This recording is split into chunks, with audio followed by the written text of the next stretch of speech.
आलमीन वस्सलातु वस्सलामु अला सय्यिदिल मुरसलीन नबीना मुहम्मद व अला आलिहि व सहबिहि अजमाइन अम्मा बाद फ़अऊज़ु बिल्लाहि मिनश शैतानिर रजीम वल्लाहु जअल लकुम मिन बुयूतिकुम सकना व जअल लकुम मिन जुलूदिल अनआमि बुयूता तस्तख़िफ़ूनहा यौम ज़अनिकुम व यौम इक़ामतिकुम व मिन अस्वाफ़िहा व औबारिहा व अशआरिहा असासन व मताअन इला हिन। আল্লাহ পাক রব্বুল আলমিনের যাবতীয় প্রশংসা যে আল্লাহ পাক রব্বুল আলমিন কোরআনে কারীম নাজিল করেছেন এবং কোরআনে কারীম আল্লাহ পাক রব্বুল আলমিনের সবচেয়ে বড় নিয়ামত, যার মাধ্যমে আল্লাহ পাক আমাদের হেদায়েত দান করেছেন। আলহামদুলিল্লাহ। সালাত এবং সালাম নাজিল হোক মুহাম্মদ রাসূলুল্লাহ সাল্লাল্লাহু আলাইহি ওয়াসাল্লামের ওপর, যিনি আল্লাহ পাকের নিয়ামতের সবচেয়ে বড় শুকরগুজার বান্দা ছিলেন। আমাদের তাফসীর হবে সূরাতুন নাহলের আয়াত নম্বর ৮০ থেকে। আল্লাহ পাক রব্বুল আলামিন সূরাতুন নাহলে তার নিয়ামত সমূহ বর্ণনা করেছেন। তার নিয়ামতের সব কিছুই আমাদেরকে এতে জানানো সম্ভব নয় যে একটি সূরাতে জানাবেন, তবে আল্লাহ পাক রব্বুল আলামিন তার বহু নিয়ামত এতে সূরাতুন নাহলে জানিয়েছেন। এই জন্য শুরুতে বলেছি এই সূরার অপর নাম হচ্ছে সূরাতুন নিয়াম, নিয়ামতের সূরা। আল্লাহ পাক যেসব নিয়ামত মানুষকে দান করেছেন তার কিছু নিয়ামত এখানেও বর্ণনা করছেন। তার একটি হচ্ছে যে তোমাদের বাড়ি ঘরগুলিকে, বাসস্থানকে তোমাদের আরামের জায়গা বানিয়েছেন, যেখানে তোমরা শান্তি অনুভব করো। আল্লাহু জাআলা লাকুম মিন বুয়ুতিকুম সাকানা, আল্লাহ পাক সেই সত্তা যিনি তোমাদের জন্য তোমাদের ঘরগুলিকে আবাসস্থল বানিয়েছেন বা শান্তির জায়গা। সাকান বাসাকে বলা হয়, আজকাল এখানকার ভাষায় সাকান বলা হচ্ছে আরবিতে, অস্থায়ী বাসাকে। সাকান বাসাকে সাকান কেন বলা হয় বা বাড়িকে? কারণ সেখানে মানুষ সুকুন, শান্তি হাসিল করে। বাইরে কোথাও শান্তি হবে না, কিন্তু নিজের বাড়িতে গেলে, নিজের বেডরুমে গেলে, নিজের কক্ষে গেলে যেই আরাম হয় সেটা 5 স্টার হোটেলও বিদেশে কোথাও হবে না।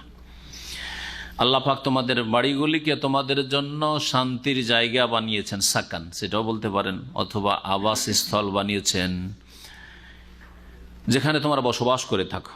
ওয়া জাআলা লাকুম মিন জুলুদিল আনআম, এবং তোমাদের জন্য বিভিন্ন প্রকারের ঘরবাড়ির ব্যবস্থা করেছেন, স্থায়ী অস্থায়ী তাঁবুর ব্যবস্থা করেছেন। বিভিন্ন আল্লাহ পাকের সৃষ্টি থেকে তাঁবুর কথা এখানে আল্লাহ উল্লেখ করেছেন।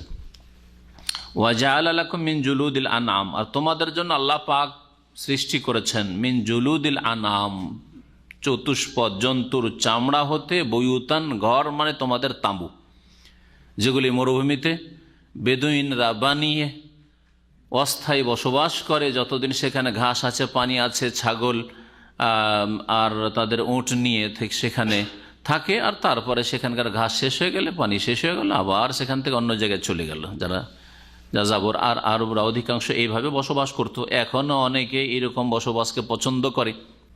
তাস্তাখিফুনাহা, এই ঘরগুলিকে, অস্থায়ী ঘরগুলিকে অর্থাৎ তাঁবুগুলিকে, যা চামড়া দিয়ে তোমরা তৈরি করো, সেই জামানায় চামড়া দিয়ে তারা ছোট ছোট তাঁবু তৈরি করত।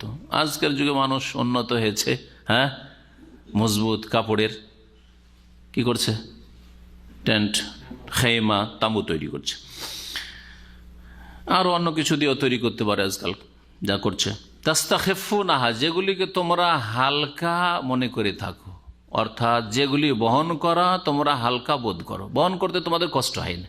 ইয়াউমা জাআনিকুম ওয়া ইয়াউমা ইকামাতিকুম, তোমাদের ভ্রমণকালে, জাআনা ইয়াজআনু মানে ভ্রমণ করা, সফর করা, এক জায়গা থেকে আরেক জায়গায় স্থানান্তরিত হওয়া। যখন এক জায়গা থেকে আরেক জায়গায় যাবে তখন সবগুলিকে, ওই খেমাগুলিকে, তাঁবুগুলিকে গুটিয়ে নিলে তারপরে চলে গেলে, বহন করা হালকা। কিন্তু স্থায়ী বাড়ির মতো বাড়ি যদি হইতো, হ্যাঁ, ইটের আর পাথর ছাড়া যদি তোমাদের আর কোনো ব্যবস্থাই না থাকতো, তাহলে এগুলোকে নিয়ে ভ্রমণ করা সম্ভব হইতো না। ইয়াউমা জাআনিকুম, তোমাদের ভ্রমণকালে, ওয়া ইয়াউমা ইকামাতিকুম, তোমাদের অবস্থানকালে, যখন সেখানে থাকো তখনও হালকা লাগে। এখান থেকে গিয়ে একটু দূরে ওইখানে আবার বসিয়ে দেবো তাঁবু, তো সেটাও করতে পারো। আবার যখন এক জায়গা থেকে আরেক জায়গায় দূরে ভ্রমণ করতে হয়, তাতেও হালকা লাগে তোমাদের। ইস্তাখাফা, খাফিফ মানে হালকা, ওখান থেকে হচ্ছে ইস্তাখাফা, যার বহন করাকে তোমরা হালকা অনুভব করো, হালকা মনে করো।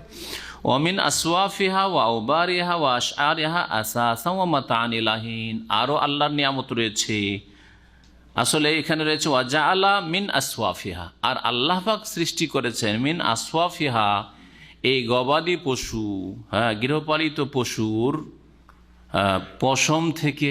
সুফের বহু বচন হচ্ছে আসওয়াফ। ও আওবারেহা, ওয়াবারের বহু বচন হচ্ছে আওবার, এর মানে হচ্ছে লোম। আর ও আশআরিহা, শারের বহু বচন, শার মানে হচ্ছে চুল, কেশ। আরবি ভাষায় এক এক জন্তুর লোমকে এক একটা নাম দেওয়া হয়েছে। আসওয়াফ সুফের বহুবচন, সুফ বলা হয় ভেড়া ভেড়ির লোমকে, সুফ বলা হয়। সুফ থেকেই উনের কাপড়, সুফ মানে আজকাল উন বলা হচ্ছে। ও আওবারে, আওবার বলা হয়, আওবার ওর বহুবচন বলা হয় উটের পশমকে, উটের পশমকে আওবার। নবী করিম সাল্লাল্লাহু আলাইহি ওয়াসাল্লামের একটি হাদিস রয়েছে হজের মৌসুমে উমরা করা সম্পর্কে। জাহিলিয়াতের যুগের লোকেরা হজের মৌসুমে উমরা করাকে খুব গুনহার কাজ মনে করত, আর বলতো এজা বারি আদাবর ও আফাল ওয়াবার, যখন ওট সফর করে করে ক্লান্ত হয়ে যায়, তারপরে যখন হজ করে তারপরে যখন শুকিয়ে যাবে, ঘাস শুকিয়ে যাবে, আর ওয়া আফাল ওয়াবার, আর যখন বেরিয়ে আসবে, গজিয়ে উঠবে, ওয়াবার মানে উটের পশম, মানে মেহনত করার কারণে আর ওর উপরে বোঝা থাকার কারণে পশমগুলো পড়ে যায় বা পশম অনেক সময় ক্ষয় হয়ে উঠে যায়। তো তারপরে যখন আরাম বিশ্রাম করবে, বাড়িতে পৌঁছে গেছে উটগুলি, তোমাদের বাহনগুলি, তারপরে যখন দেখা যাবে যে পশমগুলি গজিয়েছে, ফাকাদ হাল্লাতিল উমরাতুল লিমান ইতামার, তখন উমরাকারীর জন্য উমরা হালাল হবে, আর হজের মৌসুমে উমরা করা হালাল নাই। এটা জাহেলিয়াতের যুগের লোকেরা বলতো। তো এখানে ওয়াবার শব্দটি ব্যবহৃত হয়েছে, আওবারিহা। আর সারের বহুবচন, সার বলা হয় বকরি ছাগলের চুলকে, এরকম মানুষের চুলকেও সার বলা হয়, মানুষের চুলকে কি বলা হয়? সার বলা হয়। আল্লাহ পাক রব্বুল আলামিন বলছেন যে তোমাদের আসওয়াফিহা মানে ওই যে আনআম, চতুষ্পদ জন্তু, গৃহপালিত পশু, এগুলির পশম, লোম আর কেশ, চুলে আল্লাহ পাক রব্বুল আলামিন তোমাদের জন্য সৃষ্টি করেছেন কি হিসাবে? আসাসান, গৃহ সামগ্রী। আসাস গৃহ সামগ্রীকে বলা হয়। আসাস আজকাল ব্যবহার করা হচ্ছে বিভিন্ন ফার্নিচারের দোকানগুলিতে লেখা থাকবে, দেখবেন আসাস মনজিলি, গৃহ সামগ্রী। আসাস গৃহ সামগ্রীর ব্যবস্থা করেছেন, এগুলি থেকে গৃহ সামগ্রী তোমরা তৈরি করে থাকো, এটা আল্লাহর নিয়ামত। ওয়া মাতাআন ইলাহিন, এবং তোমরা তোমাদের ব্যবহার্য আসবাবপত্র, হ্যাঁ, ব্যবহার্য জিনিসপত্র তোমরা তৈরি করে থাকো, ব্যবহারের যেসব জিনিস সেগুলি তোমরা করে থাকো। মাতা মানে যেগুলি অস্থায়ী ভোগের বস্তু ব্যবহার করে থাকে মানুষ, আর আসাস হচ্ছে গৃহ সামগ্রী। এগুলি এলাহীন, এক নির্ধারিত কাল পর্যন্ত, কিছু কাল পর্যন্ত এলাহীন, কিছু কালের জন্য তোমরা এগুলি ব্যবহার করে থাকো, যতদিন তোমরা দুনিয়ায় থাকো, বা যতদিন সেগুলি নষ্ট না হয়ে যায়। অনেক সময় মানুষই থেকে গেল, তার যে সামানটা ছিল, গৃহ আসবাবপত্র ছিল, সেগুলি নষ্ট হয়ে গেল, এটা হয় এলাহীনের জন্য বলেছেন। ওয়াল্লাহু জাআলা লাকুম মিম্মা খালাকা যিলালান, আল্লাহ পাকের আরও নিয়ামত হচ্ছে যে যা আল্লাহ সৃষ্টি করেছেন, সবকিছু আল্লাহ সৃষ্টি করেছেন, তার মধ্য থেকে তোমাদের জন্য ছায়া সৃষ্টি করেছেন। গাছের ছায়া, হ্যাঁ, দেয়ালের ছায়া, ঘরবাড়ির ছায়া, বিভিন্ন কিছুর ছায়া। আল্লাহ যদি ছায়াবিহীন করে দিতেন তাহলে কোথাও ছায়া পেতে, রোদ আর রৌদ্র থেকে, তাপ থেকে বাঁচার জন্য আশ্রয়স্থল পেতে না। তোমাদের জন্য আল্লাহ পাক যা সৃষ্টি করেছেন তা থেকে ছায়াও সৃষ্টি করেছেন। ওয়া জাআলা লাকুম মিনাল জিবালি আকনানা, এবং পাহাড়ে তোমাদের জন্য আশ্রয়স্থলও তৈরি করেছেন। কান্না একিন্ন মানে আবৃত করা, ঢাকা। এজন্য কাফের মুশরিকরা বলতো, যারা বলছে আমি কোরআন শুনবো না, কোরআন বুঝবো না, কুলুবুনা ফি আকিন্না, আমাদের হৃদয় আবৃত, ঢাকা রয়েছে। পাহাড়ে আল্লাহ পাক আশ্রয়স্থল তৈরি করেছেন, মানে গুহাগুলি সৃষ্টি করেছে। পাহাড়ের মধ্যে গুহাগুলি আছে, শত্রু থেকে আশ্রয় নিয়ে থাকো, বা প্রয়োজনে কখনো কখনো তোমরা গুহাগুলিতে আশ্রয় থেকে থাকো, ঝড় তুফান থেকে আশ্রয় নিয়ে থাকো। ওয়া জাআলা লাকুম সারাবিল, আর তোমাদের জন্য আল্লাহ পাক রব্বুল আলামিন পোশাক পরিচ্ছদ, সারাবিল সিরবালের বহুবচন, আর সারাউইল ওয়াও দিয়া সিরওয়ালের বহুবচন। সিরওয়াল মানে শুধু নিচের পোশাকটা, আর সারাবিল এখানে বোঝানো হয়েছে গোটা শরীরে যে কোনো পরিধেয় বস্ত্র। ওয়া জাআলা লাকুম সারাবিল, আর তোমাদের জন্য পোশাক পরিচ্ছদের ব্যবস্থা করেছেন। তাকিকুম হার আল হাররা, তোমাদেরকে যা তাপ থেকে রক্ষা করে। আল্লাহ পাক পোশাকের যে নিয়ামত দান করেছেন, এই পোশাকের নিয়ামতের উপকারিতা সম্পর্কে বলছেন তোমাদেরকে তাপ থেকে রক্ষা করে। শীত থেকে রক্ষা করে না? শীত থেকে তো রক্ষা করে। তাপ থেকে রক্ষা করা বেশি গুরুত্বপূর্ণ না শীত থেকে রক্ষা করা বেশি গুরুত্বপূর্ণ? শীত থেকে। তো শীতের কথা এখানে বললেন না কেন? এর জবাব আছে। এই সূরা নাহলের শুরুতে দেখবেন আল্লাহ পাক রব্বুল আলামিন সেখানে বলেছেন তোমাদের পোশাক তৈরি করেছেন, তাতে তোমাদের জন্য কি রয়েছে? দিফউন ওয়া মানাফি। হ্যাঁ, আয়াত নম্বরটা একটু আবার দেখে নেন আপনারা, তাহলে এর সাথে মিলিয়ে নিতে সুবিধা হবে। আল্লাহ পাক রব্বুল আলামিন বলছেন আয়াত নম্বর 5, ওয়াল আনআমা খালাকাহা লাকুম ফিহা দিফউন ওয়া মানাফি। আর গবাদি পশুকে আল্লাহ সৃষ্টি করেছেন তোমাদের উদ্দেশ্যে, তোমাদের স্বার্থে। ফিহা, এই গবাদি পশুর কিছু অংশে কি রয়েছে? দিফউন, তোমাদের শীত বস্ত্র রয়েছে, শরীরকে গরম রাখবে এর ব্যবস্থা রয়েছে। শীতের বস্ত্র তৈরি করে থাকো তোমরা সুফ দিয়ে, হ্যাঁ, উনের কাপড় তৈরি হয়। ওয়ামানাফে, এতে বহু উপকারিতা রয়েছে। তো আল্লাহ পাক রব্বুল আলামিন সূরা নাহলের প্রথম দিকে মৌলিক বড় বড় নিয়ামতগুলি উল্লেখ করে দিয়েছেন, আর তারপরে তখন বাকি অন্যান্য আরো নিয়ামত আল্লাহ পাক উল্লেখ করছেন। তো দুটো দিক রয়েছে পোশাকের। পোশাক দিয়ে মানুষ ঠান্ডা শীত থেকে বাঁচে, আর পোশাক দিয়ে রোদ্রের তাপ থেকে বাঁচে। খালি গায়ে সারা জীবন যদি অসভ্য যারা জঙ্গলি মানুষ ছিল বা হয়তো আছে, কারণ কেরালার জঙ্গলে এখনো নাকি উলঙ্গ মানুষ আছে, মানুষকে দেখলে তারা পালাইতে শুরু করে, হ্যাঁ, জঙ্গলি মানুষ। তো তারা উলঙ্গ পশু পাখির মতো বসবাস, যেমনভাবে মায়ের পেট থেকে ভূমিষ্ঠ হয়েছে। তো এইরকম যদি রোদ্রে তবে সবসময় থাকে, বড়ই কষ্টকর। তাও শরীরে কাপড় থাকায় রোদটা অনেকটা কম লাগে চামড়ার উপর। তো এই একটা নিয়ামত রয়েছে, ফায়দা রয়েছে, সেটা আমাদের এখানে আল্লাহ পাক রব্বুল আজকের যে দর্শ রয়েছে তাতে উল্লেখ করেছেন। আল্লাহ পাক বলছেন যে তোমাদের পোশাক আল্লাহ পাক সৃষ্টি করেছেন তাকিকুমুল হাররা, যা তোমাদেরকে গরম থেকে তাপ থেকে রক্ষা করে। ওয়া সারাবিলা, আর বেশ কিছু পোশাক তৈরি করেছে আল্লাহ পাক রব্বুল আলামিন, তোমাদেরকে তৈরি করার ব্যবস্থা দান করেছেন। এক তো যোগ্যতা দান করেছেন মানুষকে, আর যে সব জিনিস থেকে তৈরি হবে সেগুলি আল্লাহ পাক পৃথিবীতে সৃষ্টি করে রেখেছেন। সেগুলি কি করে? আর কিছু পোশাক তাকিকুম বাসাকুম, তোমাদের রণক্ষেত্রে তোমাদের রক্ষা করে, যুদ্ধক্ষেত্রে তোমাদের রক্ষা করে। কোন পোশাক? বর্ম, যুদ্ধ বর্ম, যে যুদ্ধের মাঠে কাজে আসে, শরীরে লোহার বর্ম, যা লোহা দিয়ে বা এরকম কোনো শক্তিশালী জিনিস দিয়ে মানুষ তৈরি করতে পারে। কাযালিকা ইউতিম্মু নি'মাতাহু আলাইকুম, এইভাবেই আল্লাহ পাক তোমাদের ওপর তার অনুগ্রহকে পরিপূর্ণ করেছেন। লাআল্লাকুম তুসলিমুন, এই জন্য নয় যে খাবে দাবে আর কি করবে? পাপ করবে, শুধু আল্লাহ দ্রোহিতা করবে, ভোগ বিলাস করবে না। লাআল্লাকুম তুসলিমুন, যাতে করে তোমরা আত্মসমর্পণ করো, মুসলিম হও। তুসলিমুন মানে মুসলিম। মুসলিম কাকে বলে? যে আত্মসমর্পণ। ইসলাম মানে আত্মসমর্পণ করা আল্লাহ পাকের সামনে, স্রষ্টার সামনে, মুনআম নিয়ামত দানকারী অনুগ্রহকারীর সামনে তোমরা আত্মসমর্পণ করবে, তার বিধানের সামনে। ফাইন তাওয়াল্লাউ, এই কথা জানিয়ে দেওয়ার পরে তারা যদি ফিরে যায়, বিমুখ হয়, হে নবী, তাহলে ফাইন্নামা আলাইকাল বালাগুল মুবিন, তাহলে তোমার আর এর বেশি কিছু দায়িত্ব নেই। তোমার কাজ হচ্ছে একমাত্র সুস্পষ্ট রূপে পৌঁছিয়ে দেওয়া। তোমার কাজ হচ্ছে পৌঁছিয়ে দেওয়া, হিসাব জবাব তাদেরকে দিতে হবে। ইয়ারিফুনা নি'মাত আল্লাহ, এইসব মানুষরা, অবাধ্যরা আল্লাহ পাকের নিয়ামতকে চিনতে পারে। আরাফে ইয়ারিফ মানে চেনা, চেনে, তারপরে চেনা সত্ত্বেও সুম্মা ইউনকিরুনাহা, তা অস্বীকার করে, গায়ের জোরে অস্বীকার করে। শরীরে ক্ষমতা আছে সেই জন্য অস্বীকার করে। আল্লাহ পাকের নিয়ামতকে চিনতে পারি।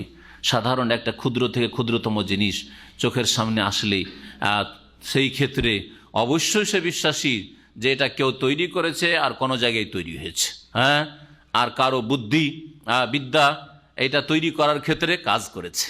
আর নিজের শরীরটা দেখে রবকে চিনতে পারলো না। অফি আনফুসিকুম আফালা তুবসিরুন, আল্লাহ পাক রব্বুল আলামিনকে চিনতে পারতে যদি তোমরা তোমাদের শরীরটাই গভীরভাবে চিন্তা করে দেখতে যে এত সুন্দর অবয়বে প্রাকৃতিক তৈরি হয়ে গেল, নাকি এরও কেউ সানে তৈরি করনেওয়ালা, এরও কেউ খালেক সৃষ্টিকর্তা আছেন, তিনি আল্লাহ পাক রব্বুল আলামিন। ইয়ারিফুনা নি'মাতাল্লাহ, আল্লাহ পাকের নিয়ামতগুলিকে চেনে, সুম্মায়ুন কেরুনাহা, অতঃপর তা অস্বীকার করে, ওয়াকসারহুমুল কাফিরুন, কারণ তাদের অধিকাংশ হচ্ছে অস্বীকারী, অমান্যকারী কাফির। আর কাফির আল্লাহ পাকের নিয়ামতের অকৃতজ্ঞ হয়।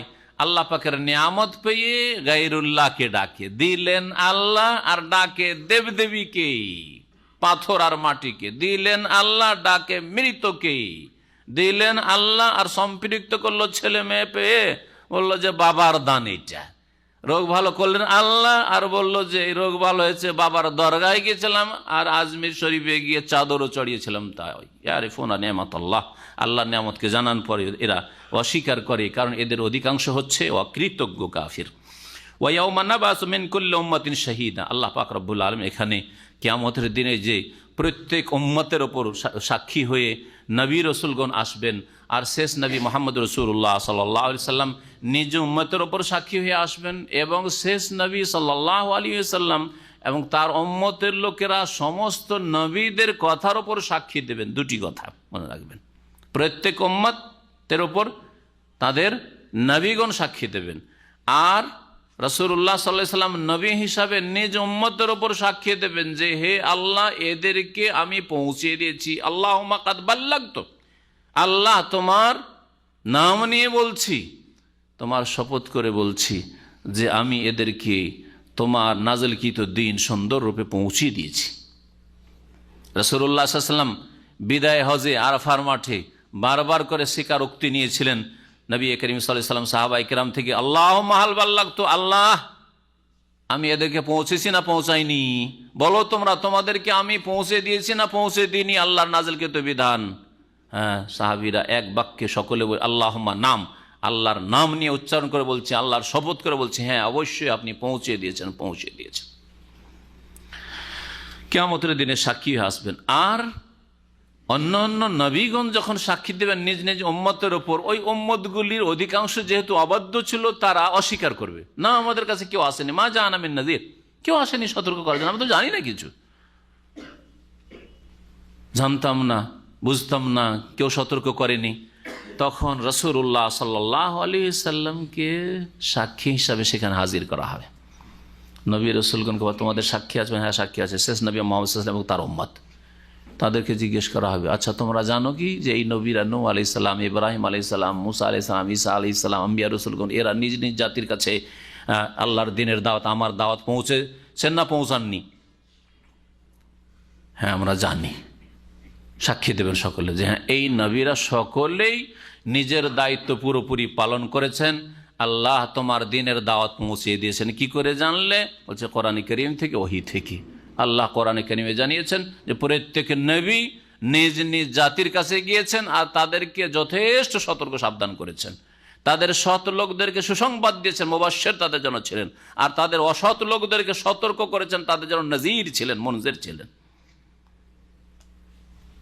আল্লাহ পাক কোরআনে কেন বলছেন, ওমা কুন্না মুআযযিবিনা হাত্তা নাবআসা রাসূলা, কোন জাতিকে আমি শাস্তি দেব না যতক্ষণ পর্যন্ত তাদের জন্য রাসূল না পাঠিয়েছি। সুতরাং প্রত্যেক নবী নিজ দায়িত্ব পালন করেছেন। কোরআনে কারীমে এই মর্মে বহু আয়াত রয়েছে। তো এই সাক্ষী কিয়ামতের দিন হবে। আল্লাহ বলছেন ওয়ায়াউমা নাবআসু মিন কুল্লি উম্মাতিন শাহীদা, স্মরণ করো ওই কিয়ামতের দিবসকে যেই দিন আমি উঠিয়ে নিয়ে আসবো। বাসে আবাস মানে উঠানো, হাজির করব। মিন কুল্লি উম্মাতিন, প্রত্যেক জাতি উম্মত হতে একজন করে সাক্ষী।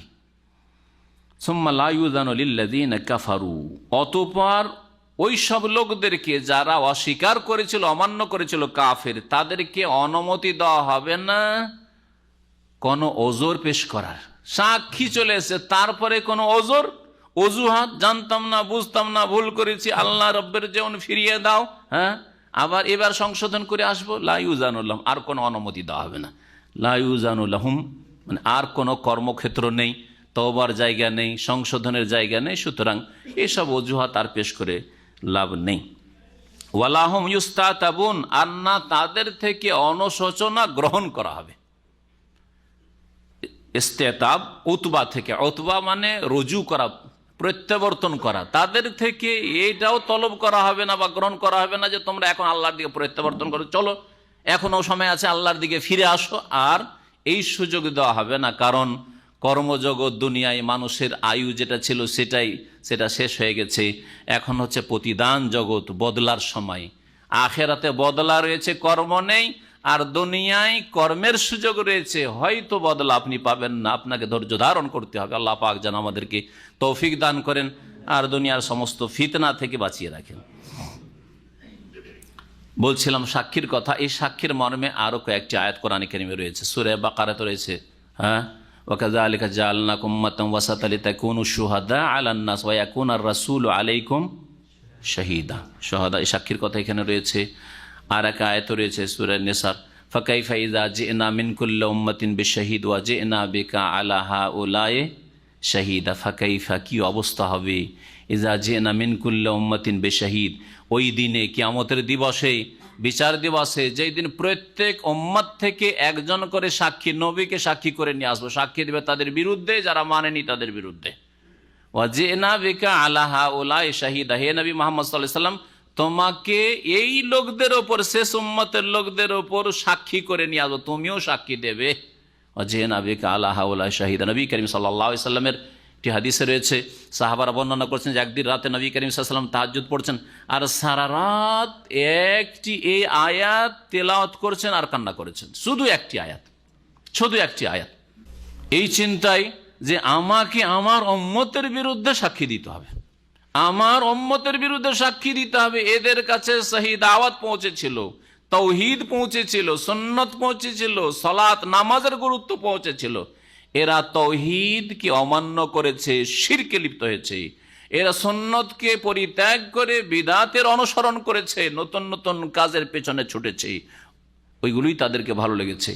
এরা নামাজ পর্যন্ত 5 ওয়াক্ত আদায় করে, জুমা পড়া মুসলিম ছিল। নবী করিম সাল্লাল্লাহু আলাইহি সাল্লাম এই সমস্ত পাপীদের বিরুদ্ধে, যারা যেই রকমের পাপে ছিল, তাদের বিরুদ্ধে বিপক্ষে সাক্ষী দেবেন। কোরআনে কারিমে আল্লাহ পাক একাধিক আয়াতে উল্লেখ করেছেন। সেই দিন কোনো সংশোধনের সুযোগ হবে না। আল্লাহ পাক আমাদের সংশোধন করার এখনই যেন সুযোগ দান করেন, তৌফিক দান করেন। ওয়াইদা রাআল্লাযীনা যালামুল আযাব, আর জালেমরা যখন আযাব শাস্তি দেখে নেবে, ফালা ইউখাফফাফু আনহুম, কিয়ামতের দিনে আযাব যখন প্রত্যক্ষ করবে, তারপরে তাদের আযাবকে হালকা করা হবে না। আযাব হালকা করা, আযাব হালকা কেমন করে হয়? আযাব হালকা স্থগিত করে দাও, কিছুদিন না হওয়া, অথবা আযাবের যেটা পরিমাণ রয়েছে সেটাকে কমিয়ে দেওয়া, সেটাও হইতে পারে। এমন কিছু করা হবে। ওয়ালা হুম ইউনজারুন, আর তাদেরকে ছাড়ও দেওয়া হবে না, তাদেরকে অবসরও দেওয়া হবে না। ওয়াইদারা আল্লাযীনা আশরাকু শুরাকাহুম, আর যখন মুশরিকরা, বহুত্ববাদীরা, যারা শিরকে লিপ্ত ছিল, শিরকি আকীদা, শিরকি আমল, শিরকি ইবাদত করেছে, শিরকের ধর্ম পালন করেছে, শিরকের সাথে সংমিশ্রণ করে আল্লাহ পাকের ইবাদতবন্দি করেছে, তারা যখন তাদের উপাস্যদেরকে দেখবে, যারা দেবদেবীর পূজা করেছে তাদেরকে দেখবে, আর যারা পীর ফকির দরবেশের, অলি আউলিয়ার পূজা করেছে, হ্যাঁ, বুজুর্গানের দিনের পূজা করেছে, কবর মাজার পূজা করেছে, তাদেরকে দেখবে। যারা ঈসা আলাইহিস সালামের পূজারী হয়ে 3 খোদায় বিশ্বাসী হয়েছে, তারা ঈসা আলাইহিস সালামকে দেখবে। তখন তারা দোষ চাপাবে অন্যদের উপর। ভক্তরা তাদের উপাস্যদের উপর দোষ চাপাবে, এরাই তো আমাদেরকে বলেছে, এরাই তো আমাদেরকে বলেছে। আর অধিকাংশরা এদেরকে বলেননি। এই মূর্তিগুলির কোনো ভাষা নেই, গাছের, পাথরের আর মাটির কোনো বাকশক্তি আছে যেদেরকে বলেছে যে আমার পূজা করো। হ্যাঁ, লক্ষ্মী সরস্বতী বলেছে আমার পূজা করো। হ্যাঁ, তো এগুলো তো, হ্যাঁ, বাকশক্তি নেই। আর যাদের বাকশক্তি আছে তাদের অধিকাংশই সৎ ছিল, সুতরাং সৎ লোকেরাই শিরক করতে বলেনি। সূরা মায়েদার শেষ রুকুতে রয়েছে, ঈসা আলাইহিস সালামকে আল্লাহ কিয়ামতের দিন জিজ্ঞাসা করবে, আনতা কুলতা লিন-নাস, এই খ্রিস্টান মানুষদেরকে তুমি বলেছিলে ইত্তাখিযুনি ওয়া উম্মিয়া ইলাহাইন মিন দুনিল্লাহ, আমাকে আর আমার মাকে 2 উপাস্য এলাহ বানিয়ে নিও আল্লাহর সাথে, এটা শিখিয়েছিলে? কালা সুবহানাক, কিয়ামতের দিনে ঈসা আলাইহিস সালাম বলবে, আল্লাহ তুমি পাক পবিত্র, তোমার তাসবিহ করি, সুবহানাল্লাহ সুবহানাক, মা ইয়াকুনু লি আন আকুলা মা লাইসা লি বিহক, এই কথা কি করে আমি বলতে পারি যেটা আমার হক নয়, আমার প্রাপ্য নয়? আপনার প্রাপ্য, আপনার হক ইবাদত, এই কথা কি করে বলতে পারি? ইন কুনতু কুলতুহু ফাকাদ আলিমতা, আল্লাহ কেন আমাকে জিজ্ঞেস করছো? আমি যদি বলে থাকি তো তুমি তো জানো, আমি তো বলিনি সব কথা। লম্বা ওখানে সে আলোচনা রয়েছে। তো আসল বিষয়ে ফিরে আসি। ওয়াইদার আল্লাযিন আশরাকু, যখন ওই সব লোকেরা দেখতে পাবে যারা শিরিক করে গেছিল, শিরিক করে দুনিয়া থেকে মারা গেছে, এরা যখন দেখতে পাবে শুরাকাও, তাদের উপাস্য শরীকদেরকে, তাদের মাবুদদেরকে দেখতে পাবে, কালু, তখন বলবে রব্বানা হাওলাই শুরাকাওনা, হে আল্লাহ, হে আমাদের প্রতিপালক, এরা হচ্ছে আমাদের উপাস্য শরীক, এদের আমরা পুজো করতাম, এদেরকে আমরা ডাকতাম, এদের কাছে ছেলে মেয়ে চাইতাম, এদের কাছে রোগের আরোগ্যের আশা করতাম, এরা আমাদের উদ্ধার করতে পারে, এরা আমাদের গৌস ছিল, এরা আমাদের কুতুব ছিল, এরা আমাদের গরিবের দাতা, গরিব নামাজ ছিল, এই মনে করতাম। আল্লাযীনা কুন্না নাদউ মিন দুনিকা, যাদেরকে আপনাকে বাদ দিয়ে বা আপনার সাথে ডাকতাম, আপনার ছাড়া, মিন দুনিকা মানে আপনার ছাড়াও, তো আল্লাহকে ডাকে, এদেরকেও ডাকে, এটা ওতে শামিল। আর আল্লাহকে বাদ দিয়ে যদি ডাকে একবার পুরোপুরি ওদেরকে ডাকে, তারাও শামিল। আল্লাযীনা কুন্না নাদউ মিন দুনিক, আপনার ছাড়া এদেরকে আহ্বান করতাম, ইয়া গাউস, ইয়া গাউসুল আজম, মহান উদ্ধারকারী। আল্লাহ পাক ছাড়া কি মহান উদ্ধারকারী কেউ হইতে পারে? আল্লাহ ছাড়া কেউ গরিব নামাজ হইতে পারে, গরিবের দাতা হইতে পারে? আল্লাহ ছাড়া কেউ দস্তগীর, হাত ধরে উদ্ধারকারী বালা মুসিবত থেকে হইতে পারে? কেউ হইতে পারে না। একমাত্র আল্লাহ পাকের সিফাত, আল্লাহ পাকের গুণ এগুলি, যেগুলি মানুষকে দিয়ে দেওয়া হয়েছে, মৃতদেরকে দিয়ে দেওয়া হয়েছে, জীবিতও তো এইসব অসাধারণ কাজ করতে পারে না। সেই দিন তারা বলবে এরাই তো আমাদের উপাস্য। ফালকাউ ইলাইহিমুল কওল, তখন ওই উপাস্যরা তাদের কথা তাদের ওপর ছুঁড়ে দেবে। আলকা ইউলকি মানে নিক্ষেপ করা, তাদের দিকে তাদের কথা নিক্ষেপ করে, মানে তাদের কথার খণ্ডন করবে। মৃত্যুকেরা আমরা বলিনি সব করতে। আব্দুল কাদের জিলানী রাহিমাহুল্লাহ বলবেন যে আমি আমার পূজা করতে বলিনি, আমার কবর পাকা করতে বলিনি, আমি নবীর তরিকায় ছিলাম। পড়ুন তার গুনিয়াতুত তালেবিন। তিনি কোরআন সুন্নাহর অনুসারী ছিলেন, কোরআন সুন্নাহর অনুসারী ছিলেন, আর সে সবচেয়ে বড় গোস আল্লাহ পাকের শরীক হয়ে গেল। আউযু বিল্লাহ, এ যে কোন ধর্ম! আল্লাহ পাক হেফাজত করে। ফালকাউ ইলাইহিমুল কওল, এরা তাদের কথা ছুঁড়ে ফেলবে, খণ্ডন করবে। এরা মৃত্যু, ইন্নাকুম লাকাযিবুন, আর বলবে তোমরা মিথ্যাবাদী, আমাদের মিথ্যা আরোপ করছো। আমরা তোমাদেরকে বলেছি পূজা করতে, আমরা বলেছি আমাদের কাছে আমরা ছেলে মেয়ে দিতে পারি, রোগ ভালো করতে পারি, আমাদের জন্য খাসি মোরগ জবাই করিও, এসব বলিনি। ওয়ালকাউ ইলাল্লাহি ইয়াউমাইযিনিস সালাম, যখন দেখলো নিরুপায়, উপাস্যদের দোষ চাপিয়ে এরাও আমাদের কিছু করতে বা উদ্ধার করতে পারলো না। আর এই শিক্ষা যদি দেওয়া হয় যে পীর যদি না থাকে তো হাসরের মাঠে কে উদ্ধার করবে? পীর যদি না থাকে তাহলে মরণের সময় শয়তানের ফিতনা থেকে কে বাঁচাবে? নাউযুবিল্লাহ। পীর যদি না থাকে মুনকার নাকির সওয়ালের সময় বিব্রত হওয়া থেকে কে রক্ষা করবে?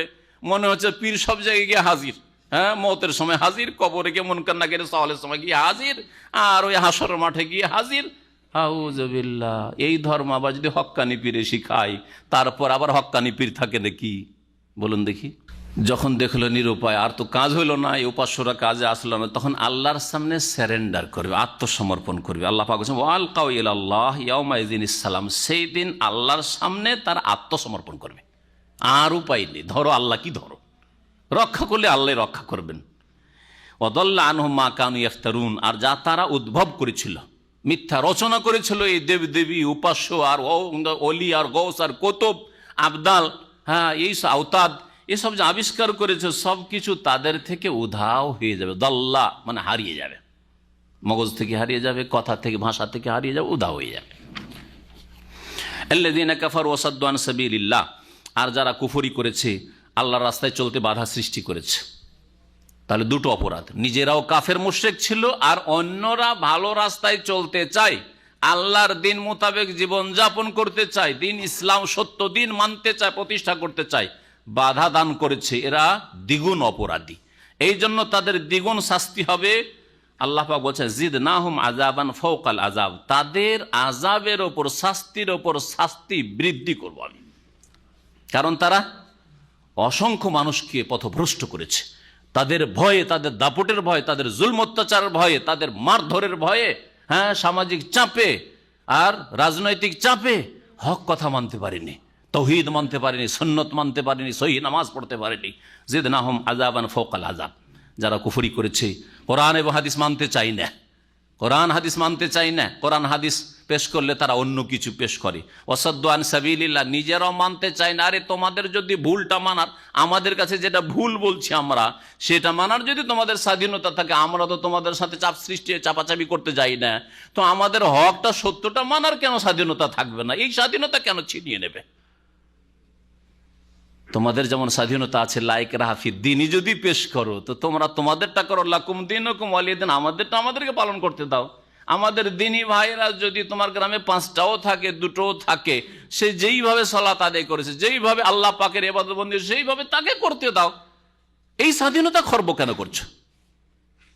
আল্লাহ পাক রব্বুল আলামিন যেন আমাদের সকলকে হিদায়াত দান করেন।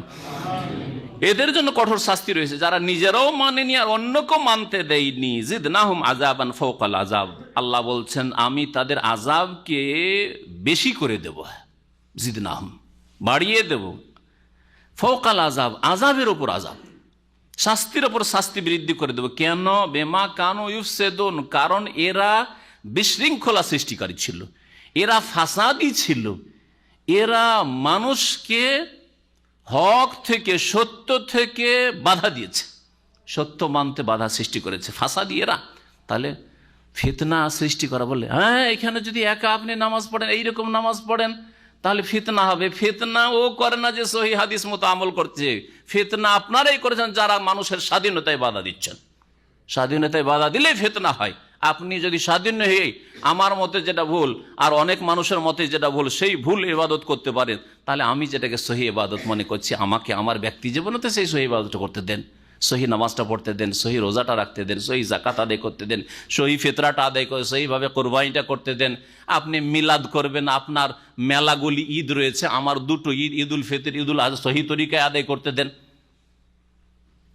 আপনি শবে বরাতে হালুয়া রুটি খাবেন আর রাত জাগরণ করবেন আর নফল পড়বেন, আপনি শবে মেরাজে নফল পড়বেন, আমাকে তো তাহাজ্জুদটা পড়ে সহি তরিকায় ইবাদত করতে দেন। আপনি বিদাতি আওয়াবিন নামাজ মাগরিব এশার মাঝখানে পড়বেন, আমাকে সহি নামাজটা তো সালাতুদ দুহা ইশরাক পড়তে দেন। এতে কেন আবার বাধা সৃষ্টি করবে? যারা বাধা সৃষ্টি করে তারা হচ্ছে মুফসিদিন, বিশৃঙ্খলা সৃষ্টিকারী, ফিতনাবাজ। ওয়া ইয়াউমা নাবআসু ফি কুল্লি উম্মাতিন শাহীদা, স্মরণ করো যেই দিন আমি উঠিয়ে নিয়ে আসবো, ফি কুল্লি উম্মাত, প্রত্যেক জাতিতে একজন করে সাক্ষী, আলাইহিম তাদের বিরুদ্ধে, বিপক্ষে, মিন আনফুস তাদের মধ্য থেকে, অর্থাৎ প্রত্যেক নবী। ওয়া জিনা বিকা শাহীদান আলা হাউলাই, এবং তোমাকে হে নবী সাক্ষী করে নিয়ে আসবো এদের ওপর। এখানে ওই সাক্ষীর কথা বলা হয়েছে যে তাফসীরটা একটু আগে করলাম। তাহলে সূরা নাহল এই বিষয়টি আল্লাহ পাক রব্বুল আলামিন উল্লেখ করেছে, ওয়া নাযালনা আলাইকাল কিতাবা তিবয়ানান লিকুল্লি শাই, হে নবী মুহাম্মদ সাল্লাল্লাহু আলাইহি ওয়াসাল্লাম তোমার প্রতি আল কিতাব গ্রন্থ কোরআন করিম নাজিল করেছি, তিবয়ানান লিকুল্লি শাই, যাতে প্রত্যেক বস্তুর বিবরণ রয়েছে, প্রত্যেক বস্তুর বয়ান রয়েছে। তিবিয়ান, প্রত্যেক বস্তুর বয়ান কোরআনে কারীমে রয়েছে। এটা কি কেমন কথা? বুঝতে হবে কথাটি, না হলে আপনি এই আয়াতের তরজমা করে যদি একটা লোককে বলেন যে হয়তো যুক্তি বুঝে, লজিক বুঝে, মুসলিমদের মধ্যে যারা আপনার ওই রকম টাইপের বেদিন অথবা অমুসলিম আপনার কথা কি অন্ধভাবে মেনে নেবে? তাহলে আপনাকে বাস্তবে বুঝাইতে হবে।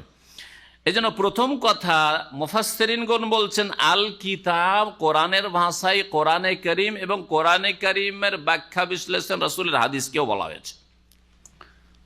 নবী করিম সাল্লাল্লাহু আলাইহি ওয়াসাল্লামের কাছে সহিহ বুখারীতে হাদিস রয়েছে, একটা জেনার ঘটনা আসলো, এটা ছেলে যুবক জেনা করেছে, ওর বাপ ঘটনাটা নিয়ে এসছে যে আমার ছেলে এরকম কাজ করেছে, চাকর ছিল কারো বাড়িতে, তারপরে ওর বাড়িতে ব্যভিচার করে ফেলেছে।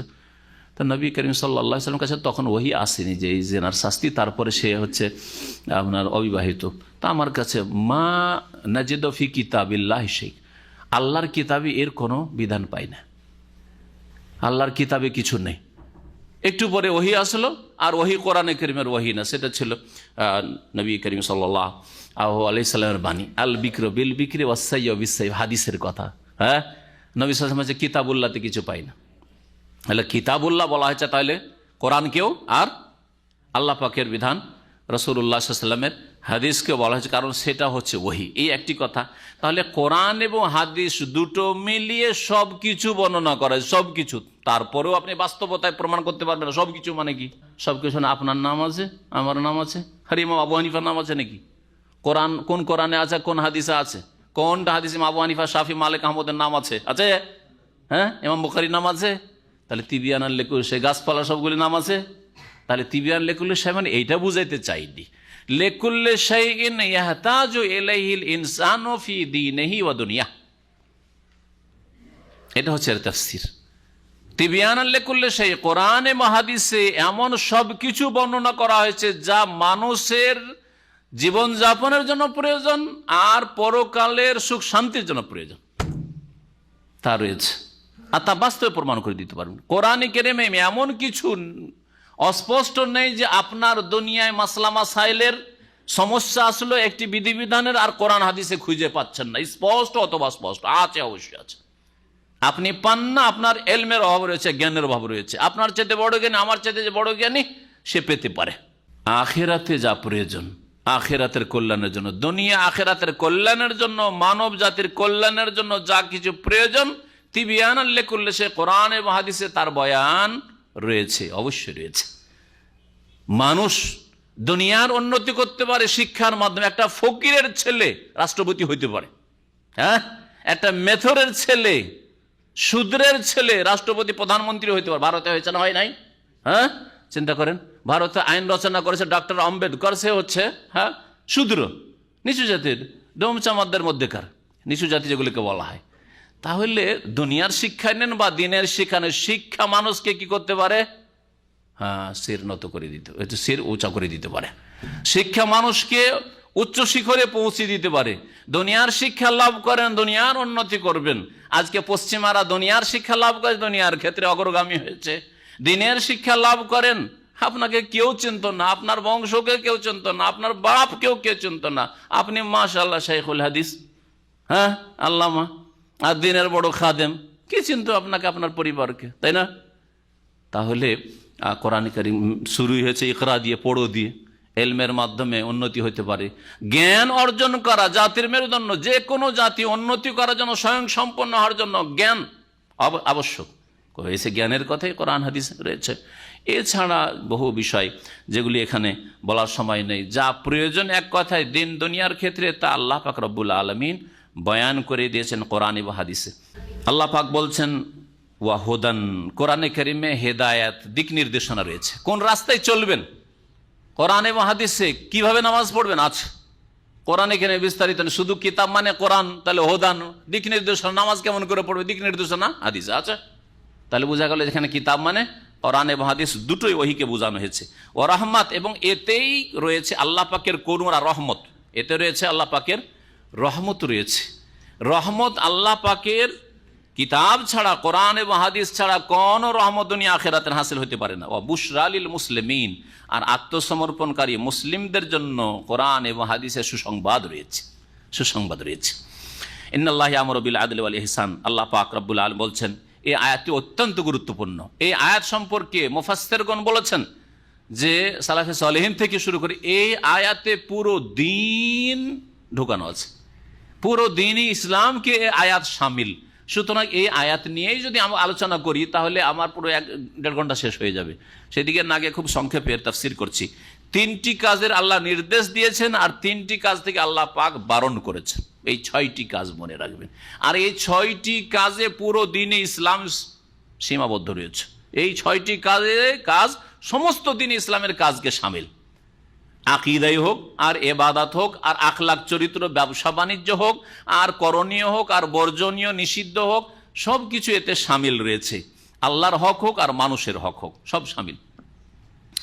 আল্লাহ পাক রব্বুল আলামিন এরশাদ করেছেন, ইন্নাল্লাহা ইয়া'মুরু বিল আদল, নিঃসন্দেহে আল্লাহ পাক রব্বুল আলামিন নির্দেশ দিচ্ছেন, আদেশ করছেন, বিল আদলি, ন্যায় নীতির, ইনসাফ করার, ন্যায় পরায়ণতার। আদল, আদলের প্রসিদ্ধ অর্থ হচ্ছে এটি। আদলের কেউ কেউ তাফসীর করেছেন যে মধ্যম পন্থা অবলম্বন করা। এটা একটা তাফসীর শুনে রাখেন। আদল মানে হচ্ছে মধ্যম পন্থা অবলম্বন করা। আদল ইনসাফ, আমরা যখন ইনসাফের কথা বলি বা ন্যায় নীতির কথা বলি তখন আমাদের ব্রেনে এতটুকু অর্থ আসে যে ন্যায় নীতি মানে মানুষ মানুষের সাথে যেন ন্যায় নীতি অবলম্বন করে, ন্যায় পরায়ণতার সাথে জীবনযাপন করে। না, এই ন্যায় নীতি অবলম্বন করতে হবে আল্লাহ পাকের সাথে, আল্লাহ পাকের রাসূলের সাথে, আল্লাহ পাকের বান্দাদের সাথে, আল্লাহ পাকের দিনের সাথে। আদল কাকে বলা হয়? আদল হচ্ছে কিসের বিপরীত? ইনসাফ কিসের বিপরীত? জুলমের বিপরীত। জুলম আর ওর বিপরীত হচ্ছে ইনসাফ করা। এই লোক জুলম করলো, এই লোক ইনসাফ করলো, ঠিক কিনা? তো জুলম হচ্ছে বিপরীত। জুলমের সংজ্ঞা হচ্ছে ওয়াজউ শাইয়্যি ফি গায়রি মাহাল্লিহি বা ফি গায়রি মাওযিহি, যেই জায়গায় যাকে রাখা উচিত বা যেই বস্তুকে রাখা উচিত সেখানে না রেখে অন্য জায়গায় রাখাকে জুলম বলা হয়। আর আদল তাহলে ওর বিপরীত, তাহলে ওর সংজ্ঞা কি হবে? ওয়াজউ শাইএ ফি মাহাল্লিহি ফি মাওদিহি, যেই জিনিসকে, যেই বস্তুকে, যেই ব্যক্তিকে যেখানে রাখা উচিত সেখানে রাখার নাম হচ্ছে ইনসাফ করা, ন্যায় নীতি অবলম্বন করা। তাহলে এবাদত কোথায় রাখবেন? এবাদত, রুকু, সেজদা, নামাজ, ইন্না সলাতি অনুসুকি অমাহিয়া অমামাতি, সমস্ত মানুষের কাজ কি জন্য আল্লাহ সৃষ্টি করেছেন? কি জন্য আল্লাহ সৃষ্টি করেছেন? কার ইবাদতের জন্য? আল্লাহর ইবাদতের জন্য। তো ইবাদত কোথায় রাখবেন? কার সামনে? আল্লাহর সামনে না পীর ওলির সামনে, মাজারের সামনে, না দেবদেবীর সামনে? আল্লাহর সামনে। হ্যাঁ, তাহলে এটা হচ্ছে যেখানে যেটা রাখা উচিত সেখানে রাখার নাম হচ্ছে ইনসাফ। তাহলে আল্লাহর ইবাদত করা হচ্ছে আদল, ইনসাফ, ন্যায় নীতি অবলম্বন করা।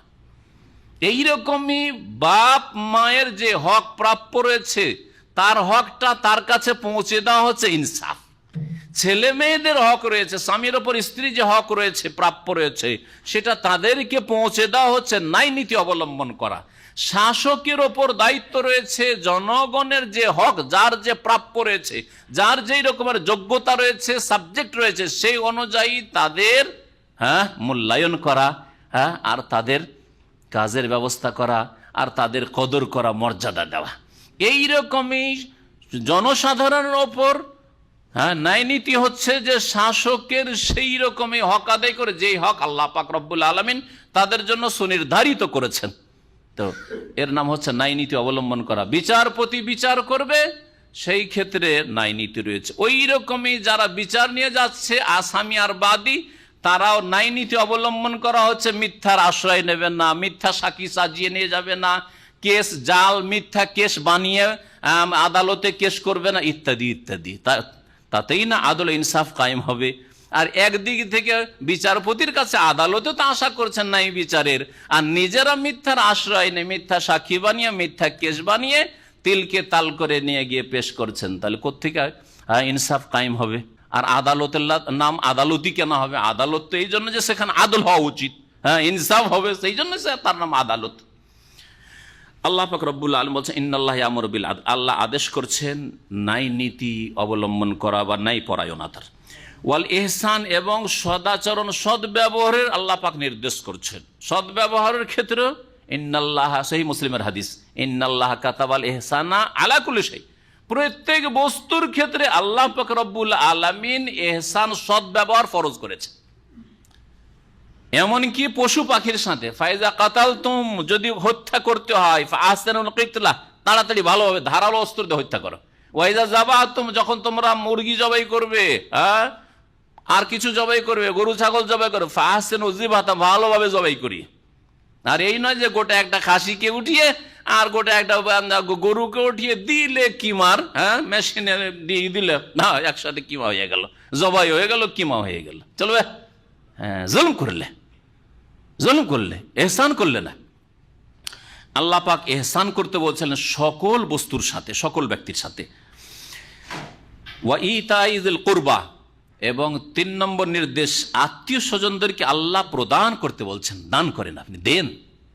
আত্মীয় স্বজনদেরকে দান মানে শুধু জাকাত দেওয়া নয়, দান মানে শুধু আপনার ওই সাদকা নয়, দিতে হবে নিজের ক্যাশ থেকে, নিজের পকেট থেকে, নিজের উপার্জন থেকে, হালাল রুজি থেকে দিতে হবে। আর শুধু পয়সা দেওয়া নয়, ভাষাটাও ভালো দিতে হবে। অনেকের পয়সার প্রয়োজন না, কিন্তু ভালো ভাষার প্রয়োজন রয়েছে, খোঁজ খবর নেওয়ার প্রয়োজন রয়েছে, আত্মীয়তার সম্পর্কের প্রয়োজন রয়েছে, দুঃখে সুখে সাথ দেওয়ার প্রয়োজন রয়েছে। তারা দুঃখে কষ্টে পড়েছে, ওর বাড়ি মারা গেছে, আমাদের তাতে কি, আমরা তো আরামে আছি। ওর বাড়ি দুর্দিন নেমেছে, ওর ছেলে হারিয়ে গেছে, ওর এই বালামসে অসুস্থ হয়েছে, হাসপাতালে আছে, আমার তাতে কি। আপনি যেটা দেওয়া উচিত ছিল আত্মীয়দেরকে সেটা দিলেন না। ওয়াইতাইযিল কুরবা, আত্মীয় স্বজনদেরকে আল্লাহ দিতে বলেছেন। ওয়ায়ানহা আনিল ফাহশা, আর আল্লাহ পাক নিষেধ করেছেন ফাহশা, অশ্লীল কথা কাজ থেকে, অশ্লীলতা থেকে। অশ্লীল কথা কাজ ফাহেসা বলা হয় এমন পাপগুলিকে যেগুলি আল্লাহর কাছে সমস্ত আসমান থেকে নাজেল করা দিনে ঘৃণিত, নোংরা, আর সেগুলি রুচি সমাজের মানুষের কাছেও নোংরা কথা কাজ, সেগুলিকে অশ্লীল বলা হয়। এই জন্য শিরক হচ্ছে ফাহেসা।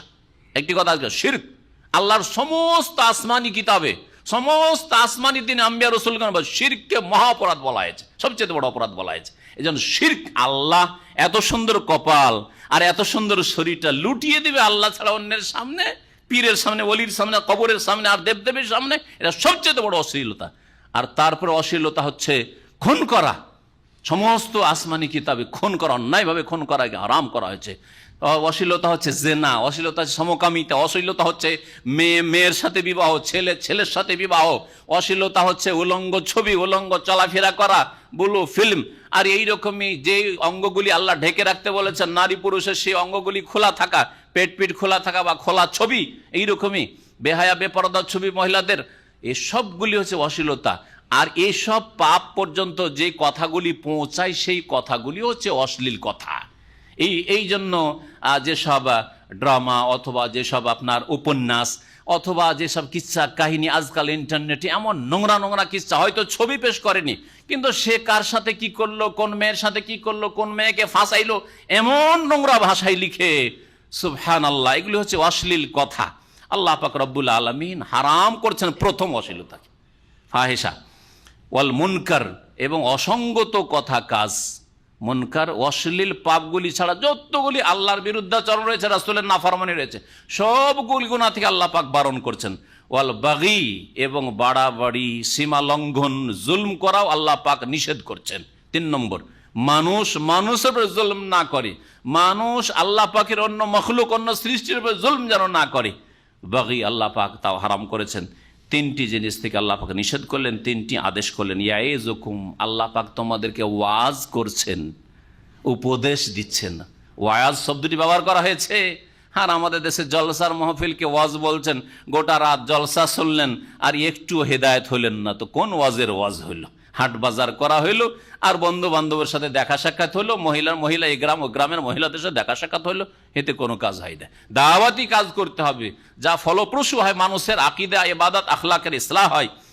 ইয়াইজুকুম, আল্লাহ পাক তোমাদেরকে উপদেশ দিচ্ছেন, লাআল্লাকুম তাযাক্কারুন, যাতে করে তোমরা উপদেশ গ্রহণ করো, উপদেশ নিতে পারো। ওয়া আউফু বিআহদিল্লাহ, আল্লাহ পাক রব্বুল আলামিন এখানে চুক্তি সম্পর্কে সতর্ক করছেন। যে কোনো জাতির সাথে অথবা ব্যক্তির সাথে যদি কোনো চুক্তি করেন আর সেই চুক্তি যদি শরীয়ত বিরোধী না হয়, প্রথম কথা শরীয়ত বিরোধী, ইসলাম বিরোধী চুক্তি হলে সেই চুক্তি করাই হারাম, চুক্তিতে পা বাড়ানোই হারাম। চুক্তি যখন হয়ে গেছে, হয়ে যাওয়ার পরে যদি তাতে কিছু দুনিয়ার ক্ষয়ক্ষতিও আসে, তারপরেও সেটা বরণ করে নিতে হবে, কিন্তু চুক্তির ওপর অটল থাকতে হবে যতক্ষণ পর্যন্ত প্রতিপক্ষ যাদের সাথে চুক্তি করেছেন তারা শরীয়ত বিরোধী, আল্লাহর দ্বীন বিরোধী কাজ না করে অথবা চুক্তি ভঙ্গের কোনো কাজ না করে।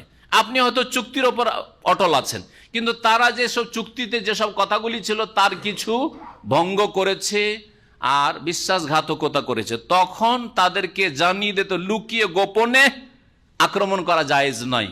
আল্লাহ পাক কোরআনে কারিমে শিখিয়ে দিয়েছেন, এইরকম যদি দেখো যে চুক্তি করেছে কিন্তু ভিতর ভিতর তারা ষড়যন্ত্র করছে আর চুক্তির বিপরীত কাজ করছে, তাহলে ফামবেজ এলাইহিম আলা সাওয়া, তাহলে তাদের এই চুক্তিকে স্পষ্ট ভাষায় ভঙ্গ করার কথা ঘোষণা করে দাও, তোমাদের সাথে আজকে থেকে চুক্তি ভঙ্গ, আর কোনো চুক্তি নেই। আর তারপরে যা হবার হবে, লড়াই হবে, যুদ্ধ হবে, আর না হলে আমরা আমাদের নিজের ব্যবস্থা করবো, তোমরা তোমাদের দেখে দাও। কিন্তু কারো সাথে চুক্তি করেছিলাম তখন তারা শক্তিশালী ছিল, আর এখন দেখলাম আরে এরা তো ধীরে ধীরে দলটা দুর্বল হতে যাচ্ছে আর একটা দল স্ট্রং হয়ে উঠছে, সুতরাং এদেরকে আউট করে দে, এদের চুক্তি করেছিলাম বাদ দে, আর এই শক্তিশালী নতুন দলটা যে জন্মেছে গজেছে এই দলের সাথে চুক্তি করে না, কারণ এতে দুনিয়ার বেনিফিট রয়েছে। এটা বিশেষভাবে আল্লাহ পাক সতর্ক করছেন, সে সংখ্যার দিক থেকে হোক অথবা জনবলের দিক থেকে, যেটা বলছি সংখ্যা, অথবা ধনের দিক থেকে হোক। যাদের সাথে চুক্তি করেছিলেন 10 বছর আগে তারা খুব ধনাঢ্য ছিল, তখন তাদের সাথে চুক্তি হয়েছিল, আর দেখা গেল যে 10 বছর পরে এরা একেবারে সর্বহারাতে পরিণত হতে যাচ্ছে, এদের আর কোনো ক্ষমতা নেই। আর একটা দল ধনাঢ্য হয়ে উঠেছে বা সামনে আসলো, ওরা চুক্তির হাত বাড়াচ্ছে, আমাদের সাথে চুক্তি করা, আর ওরা ওদের বিরোধী, তাহলে ওদের বিরুদ্ধে এদের সাথে চুক্তি করবে তাদের ধন সম্পদ দেখে বা তাদের জনবল দেখে, এটা আল্লাহ পাক হারাম করেছেন এই বিষয়গুলি। কারণ দ্বীন-ই ইসলাম পূর্ণাঙ্গ জীবন বিধান, সুতরাং ব্যক্তি পর্যায়েও এবং জাতি পর্যায়েও আল্লাহ পাক রব্বুল এই চুক্তির বিষয়গুলিকে উল্লেখ করেছেন, যেটাকে কোরআনের ভাষায় আহদ বলা হয়েছে। আহাদ। আল্লাহ পাক বলছেন ও আউফু বিআহদিল্লাহ, আল্লাহ পাকের চুক্তিকে তোমরা পুরা করো, আল্লাহর চুক্তি পুরা করো। এখানে মানুষ মানুষের সাথে চুক্তি করে, একে আল্লাহর চুক্তি বলা হয়েছে, কারণ সেই চুক্তি আল্লাহর নাম নিয়েই করা হয়েছে, তোমরা মুসলিম বিশেষ করে। আর যাদের সাথে চুক্তি করে তারা আল্লাহকে মানুক আর নাই মানুক, কাফের মুশরিকও যদি হয়, তারপরে আল্লাহ পাক রব্বুল আলামিন চুক্তি পুরা করাকে, চুক্তির ওপর অটল থাকাকে পছন্দ করেন, তার জন্য নির্দেশ দান করেছেন। আর চুক্তি ভঙ্গ করলে দিন ইসলামের ক্ষতি হবে। কি ক্ষতি হবে? কাফেররা বলার সুযোগ পাবে, অমুসলিম বলার সুযোগ পাবে, মুনাফিক চরিত্র লোকেরা বলার সুযোগ পাবে, দেখো দেখো এরা ইসলামের কথা বলছে, ধর্মের কথা বলছে, এরা মুসলিম, আর দেখো আমাদের সাথে বিশ্বাসঘাতকতা করেছে। এর মাধ্যমে ইসলামকে বদনাম করবে, আর এর মাধ্যমে অনেক লোকেরা হয়তো ইসলাম গ্রহণ করতে আসছিল, তাদেরকে ভয় দেখিয়ে দিবে। এদের সাথে, এদের ঘরে ঢুকতে যাচ্ছ, এদের কালিমা পড়তে যাচ্ছ, আমাদের সাথে চুক্তি করে এরা চুক্তি ভঙ্গ করেছে, তোমাদেরকে তোমাদের ক্ষতি করে দেবে। বহু লোক হয়তো ইসলাম থেকে ফিরে যাবে, যারা ইসলাম গ্রহণ করতে চাচ্ছিল অথবা ইসলাম নতুন নতুন গ্রহণ করেছিল, যার মাধ্যমে তোমরা ইসলামের ক্ষতি করবে। আল্লাহ পাক বলছেন যে আল্লাহর ওয়াদাকে পুরা করো। আর সবচেয়ে বড় আল্লাহর ওয়াদা হচ্ছে যে আল্লাহ পাক আদম আলাইহিস সালামকে সৃষ্টি করার পরে আমাদের প্রত্যেকে জিজ্ঞেস করেছিলেন, রূহগুলিকে বের করে নিয়ে, কোরআনে কারিমে রয়েছে, আলাস্তু বিরাব্বিকুম, আমি কি তোমাদের রব নই? আমি কি তোমাদের সৃষ্টিকর্তা নই? আমি কি তোমাদের মালিক নই? মানলে না? কালু, তারা সকলে বলেছিল বালা, হ্যাঁ অবশ্যই আল্লাহ তোমাকে রব বলে স্বীকার করেছি। তখন রব বলে স্বীকার করেছি, ভুলে গিয়েছেন, আমরা ভুলে গেছিলাম। স্মরণ করিয়ে দেওয়ার জন্য কোরআনে কারীম নাযিল করেছেন, স্মরণ করিয়ে দেওয়ার জন্য আম্বিয়া রাসূলগণকে পাঠিয়েছেন। সুতরাং আর কোনো অজুহাত নেই যে আমরা জানতাম না। এটাও আল্লাহ পাকের সবচেয়ে বড় ওয়াদা যে আল্লাহর দিনকে মেনে চলবে। ওয়াফু বিআহদিল্লাহ ইযা আহাদতুম, যখন তোমরা চুক্তি করবে তখন আল্লাহর চুক্তিকে পুরা করবে। ওয়ালা তানকুযুল আইমানা বাদা তাওকীদিহা, আর চুক্তিকে ওয়াকাট্য করার পরে সেই শপথকে ভঙ্গ করো না। সে আল্লাহর কসম করে চুক্তি করা হোক বা এমনি অন্য ভাষা দিয়ে চুক্তি করা হোক, সাধারণত আরবরা আল্লাহর কসম করে চুক্তি করতো, সেজন্য আইমান, ইয়ামিনের বহুবচন, কসম বা শপথ যাকে বলা হয়, উল্লেখ করা হয়েছে। ওয়াকাদ জাআলতুমুল্লাহ আলাইকুম কাফিলা, অথচ তোমরা তোমাদের ওপর চুক্তি করার সময় আল্লাহকে জামিন বানিয়েছো, অর্থাৎ আল্লাহর নাম নিয়ে, আল্লাহর শপথ করে তোমরা চুক্তিতে আবদ্ধ হয়েছো, সুতরাং চুক্তিকে তোমরা ভঙ্গ করবে না। ইন্নাল্লাহ ইয়ালামু মা তাফআলুন, তোমরা যা কিছু করো আল্লাহ পাক জানেন। ওয়ালা তাকুনু কাল্লাতী নাকাদাত গাজলাহা মিন বাদি কুওয়াতিন আনকাসা, এখানে আল্লাহ পাক রব্বুল এই চুক্তি সম্পর্কে আরো একটু বিস্তারিত বুঝাচ্ছেন মানব জাতিকে, যে ওই মহিলার মতো হইও না, যেই মহিলা সারাদিন বড় পরিশ্রম করে কষ্ট করে কি করত, চরখায় সুতা কাটত, হ্যাঁ, সুতা পাক দিত, আর তারপরে সুতো তৈরি করার পরে সন্ধ্যাবেলা মাঝখান থেকে সুতোগুলিকে গোল করলো, গোলাকার, তারপরে কি করলো, ছিঁড়ে ফেললো বা কেটে ফেললো। সারাদিনের মেহনতকে কি করলো, বেকার করে দিল, ব্যর্থ হয়ে গেল, কোনো কাজে লাগলো না। এই আয়াতে এক মহিলার কথা উল্লেখ করা হয়েছে, কোনো বিশেষ মহিলা না, সাধারণত মহিলারা যেহেতু এই সুতা কাটা চরখার কাজটা করে যুগে যুগে, আর ওই যুগে করতো, এখনো যারা তাঁতি ওদের দেখেন মহিলারা এই সুতার চরকায় সুতা কাটা কাজটা করে বেশিরভাগ। তো একদল বলছেন যে মক্কায় এক মহিলা ছিল, আর সেই মহিলা একটু বুদ্ধিতে একটু কম ছিল, যেটাকে আমাদের সাধারণ ভাষা বলে আধ পাগলি। সারাদিন ধরে চরখায় সুতা কাটতো আর ওই সন্ধ্যাবেলা সুতোগুলিকে ছিঁড়ে ফেলতো। তো লাভটা কি হলো? আর বলছে ওই মহিলার মতো হইও না, মক্কায় যে মহিলা ছিল, বুঝতো না কিছু, এইরকম নির্বোধ তোমরা হইও না, যে শক্ত করলে তোমাদের চুক্তিকে আল্লাহর নাম নিয়ে শপথ করে আর তারপরে চুক্তি ভঙ্গ করে দিলে, আল্লাহর কসমকে ভঙ্গ করে দিলে, এরকম কাজ করিও না।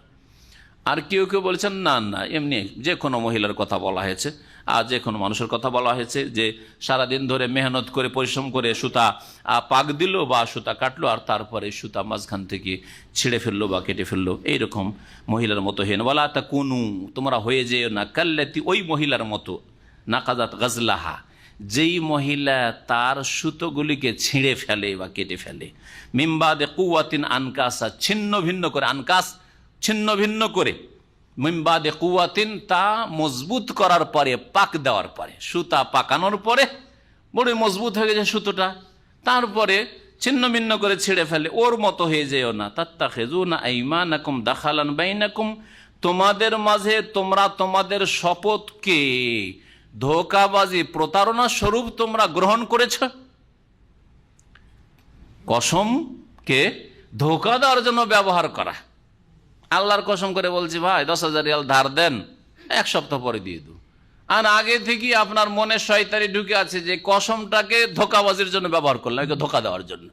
আল্লাহর কসম করে বললে নেক মানুষ আছে, নামাজি মানুষ আছে, দিয়ে দিবে, সাথীর সঙ্গে বন্ধু মানুষও দিয়ে দিবে, টাকা নিয়ে দিলেন টান। আল্লাহ পাক সতর্ক করছেন এইরকম মুনাফিকি চরিত্র থেকে আর গাদ্দারি থেকে। গাদ্দার সম্পর্কে, বিশ্বাসঘাতক সম্পর্কে নবী করিম সাল্লাল্লাহু আলাইহি ওয়াসাল্লামের কঠোর বাণী উচ্চারণ হয়েছে হাদিসে। তার মধ্যে একটি হাদিস, লিকুল্লি গাদিরিন লিওয়াউন ইয়াউমাল কিয়ামতি, প্রত্যেক বিশ্বাসঘাতক গাদ্দারের একটি পতাকা থাকবে। আল্লাহ কিয়ামতের দিন হাশর মাঠে পতাকা দেবেন, যেটা কোথায় গাড়া হবে পতাকা জানেন? আলা ইস্তিহি, তার পাছায়, পাছাতে, এই পাছাতে এখানে পুঁতে দেওয়া হবে আর ঝান্ডা ঝুলবে। হ্যাঁ, পতাকা ঝুলছে, সবাই দেখবে দূর থেকে, বলে হাজি গাদরাত ফুলারিন, হাজি গাদরাত ফুলারিন। সেই হাদিস। এই যে অমোক, এই যে গাদ্দারি করেছিল, এই বিশ্বাসঘাতকতা করেছিল, এই মুনাফিকি করেছিল, সেই জন্য চিহ্নিত করা হয়েছে হাশরের মাঠ। এইভাবে অসংখ্য মানুষ, সুবহানাল্লাহ, কত মানুষ আদম থেকে শুরু করে আজ পর্যন্ত আর কিয়ামত পর্যন্ত তাদের সামনে অপমানিত হবে। আর আল্লাহর আযাব তো রয়েছেই। আল্লাহ পাক বলছেন তাত্তাখিযুনা আইমানাকুম, তোমাদের কসমকে তোমরা বানিয়ে ফেলেছো, দাখালান ধোঁকাবাজি প্রতারণার উপায়, বাইনাকুম আপোষে তোমরা, আন তাকুনা উম্মাতুন হিয়া আরবা মিন উম্মাহ, এই জন্য যে একটি দল আর একটি দল থেকে সংখ্যাগরিষ্ঠ বা শক্তিশালী। আরবা মানে আজিয়াত, রেবা, রেবা সুদকে বলা হয়। কেন? সুদে বেশি নেওয়া হয়, 1000 রিয়াল দিয়ে 1100 রিয়াল নিলেন, এই জন্য রেবা বলা হয়। এই রেবা শব্দ থেকে রা বা ওয়াও, এখান থেকে আরবা শব্দটি এখানে আকসারের অর্থে ব্যবহার হয়েছে। যখন দেখলে যে আরে যাদের সাথে চুক্তি করেছিলাম, আজকাল রাজনৈতিক দলগুলি কলিশন করে এদের সাথে আমরা জিতেছিলাম, দেখলাম যে ধীরে ধীরে এই দল থেকে বেরোতে বেরোতে দলটা তো একেবারে নিঃস্ব দুর্বল হয়ে গেল রে, জারি আরেকটা দল দেখছি বড়ে উঠেছে, রে ওই দলের সাথে হয়ে যা। এই চরিত্রগুলি আজকাল রাজনৈতিক গণতন্ত্রের বাতিল রাজনীতির দলগুলিতে দেখা যাচ্ছে, যার যেখানে সুবিধা, অসুবিধার নেই। হ্যাঁ, এইরকম ভাবে যেসব কাজগুলি করে থাকে আল্লাহ পাক এইরকম গাদ্দারি আর এইরকম বিশ্বাসঘাতকতা আর এই রকমের চুক্তি ভঙ্গ করা হারাম করেছেন। আনতাকুন উম্মা, এই জন্যই এরকম কাজ করবে যে একটি দল, উম্মা হে আরবা মিন উম্মা, আর একটি দল থেকে যেহেতু সংখ্যাগরিষ্ঠ বা শক্তিশালী হয়েছে সেই জন্য। ইন্নামা ইয়াবলুকুমুল্লাহু বিহি, এর মাধ্যমে, এই চুক্তির মাধ্যমে আল্লাহ তোমাদের পরীক্ষা করে থাকেন কে চুক্তির উপর অটল থাকছে। সুলহ হুদাইবিয়ার সন্ধিতে রাসূলুল্লাহ সাল্লাল্লাহু আলাইহি ওয়াসাল্লাম সাহাবায়ে কেরাম বাহ্যিক চুক্তিতে হার, মুসলিমদের হার, তারপর রাসূলুল্লাহ চুক্তির উপর অটল থেকেছেন। মক্কার কাফেরের বিশ্বাসঘাতকতা করেছে, চুক্তি ভঙ্গ যখন করেছে, তারপরে তখন মক্কা বিজয় হয়েছে। না হলে মক্কা বিজয়ের জন্য রাসূলুল্লাহ সাল্লাল্লাহু আলাইহি ওয়াসাল্লাম যেতেন না। ওরাই আগে নবী সাল্লাল্লাহু আলাইহি ওয়াসাল্লামের বংশের সাথে বা নবী সাল্লাল্লাহু আলাইহি ওয়াসাল্লাম মুমিনদের সাথে যেই বংশের চুক্তি ছিল তাদেরকে খুন করেছে, যার ফলে তারা বিশ্বাসঘাতকতা করে তারা চুক্তিকে ভঙ্গ করেছে। নবী সাল্লাল্লাহু আলাইহি ওয়াসাল্লাম তখন তাদেরকে জানিয়ে দিয়েছেন, তাহলে আজকে থেকে হে মক্কার লোকেরা, হুদাইবিয়ার সন্ধির যে 10 বছরের চুক্তি ছিল সেটা আর থাকলো না। অথচ হুদাইবিয়ার সন্ধি হয়েছিল কোন হিজরিতে? 6 হিজরিতে হলো, 6 হিজরিতে।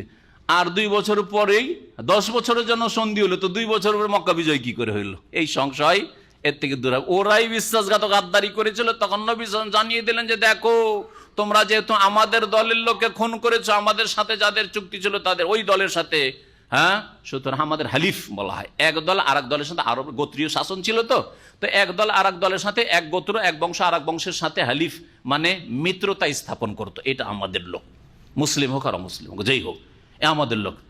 সুতরাং যদি অন্য কোনো দলের লোক এদের উপর আক্রমণ করে তাহলে আমাদের উপর আক্রমণ করা হলো। এইভাবে তারা চুক্তি ভঙ্গ করেছিল মক্কার কাফেররা, যার ফলে আল্লাহ পাক সুযোগ করে দিয়েছেন মক্কা বিজয়ের 8ম হিজরিতে।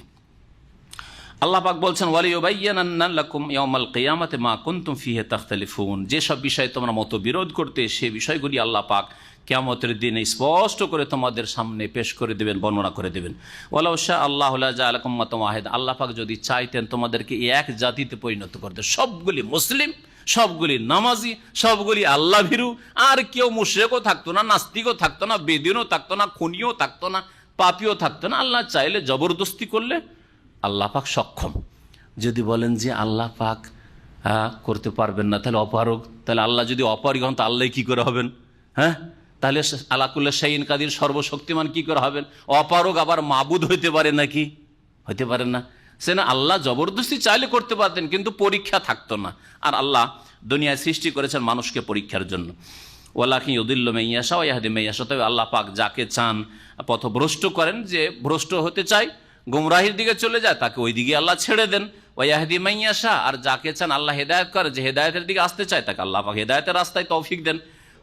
ওয়ালা তুসআলুন্না আম্মা কুনতুম তা'মালুন, তোমরা যা কিছু করতে সে সম্পর্কে তোমরা অবশ্যই জিজ্ঞাসিত হবে, অবশ্যই তোমরা জিজ্ঞাসিত হবে। আল্লাহ পাক রব্বুল আলামিন তারপরে ইরশাদ করছেন, ওয়ালা তাত্তাখিযু আইমানাকুম দাখালান বাইনাকুম, তোমরা তোমাদের শপথকে আপোষে প্রতারণার উপায় বানিয়ে নিও না। কসম করে শুধু প্রতারণা করা, যে কোনো ক্ষেত্রে এরকম করিও না। ফাতাজিল্লা কাদামুম বাদা সুবুতিহা, না হলে তোমাদের পা স্থির হওয়ার পরে ফসকে যাবে। জাল্লা ইয়াজিল্লা মানে ফসকে যাওয়া, পদস্খলন ঘটা। তোমাদের পদস্খলন হবে বাদা সুবুতিহা, তোমাদের পা স্থির হওয়ার পরে। দিনের ওপর আলহামদুলিল্লাহ অটল হয়েছে, আর মাশাআল্লাহ দিনদার হয়েছে, দিনের ফরজ ওয়াজিব আদায় করছো, হারাম নাজায়েজ থেকে বেঁচে থাকছো, এটা হচ্ছে দিনের ওপর স্থিরতা। এই স্থিরতার পরে যদি গাদ্দারি করো, কাউকে ধোকা দিতে চাও শপথ করে বা চুক্তি করার পরে, তাহলে কি হয়ে যাবে? তোমাদের পা ফসকে যাবে, পদস্খলন ঘটবে। ওয়াতাজুকুসু, আর তোমরা মন্দের শাস্তির আস্বাদন করবে, পাপের শাস্তির আস্বাদন করবে। বেমা সাদাতুম আন সাবিলিল্লাহ, কারণ তোমরা আল্লাহর রাস্তায় বাধা দান করলে। আরে কেউ গাদ্দারি করলো, বিশ্বাসঘাতকতা করলো, ওয়াদা খেলাফি করলো, আল্লাহ বলছেন যে কি করলো? সে আল্লাহর রাস্তায় বাধা দিল। বেমা সাদাতুম আন সাবিল, আল্লাহর রাস্তায় বাধা দিল। এই কথাটি একটু আগে ইঙ্গিত করলাম। আপনি আমি যদি ওয়াদা খেলাফি করি, তাহলে লোকেরা কি শিখবে? অমুসলিম কি শিখবে? একজন নতুন মুসলিম কি শিখবে, কি নেবে আমাদের থেকে? যে আরে এদের মধ্যে ধার্মিক লোক, দাড়িওয়ালা লোক রে, আর এরা মিথ্যা কথা বলে।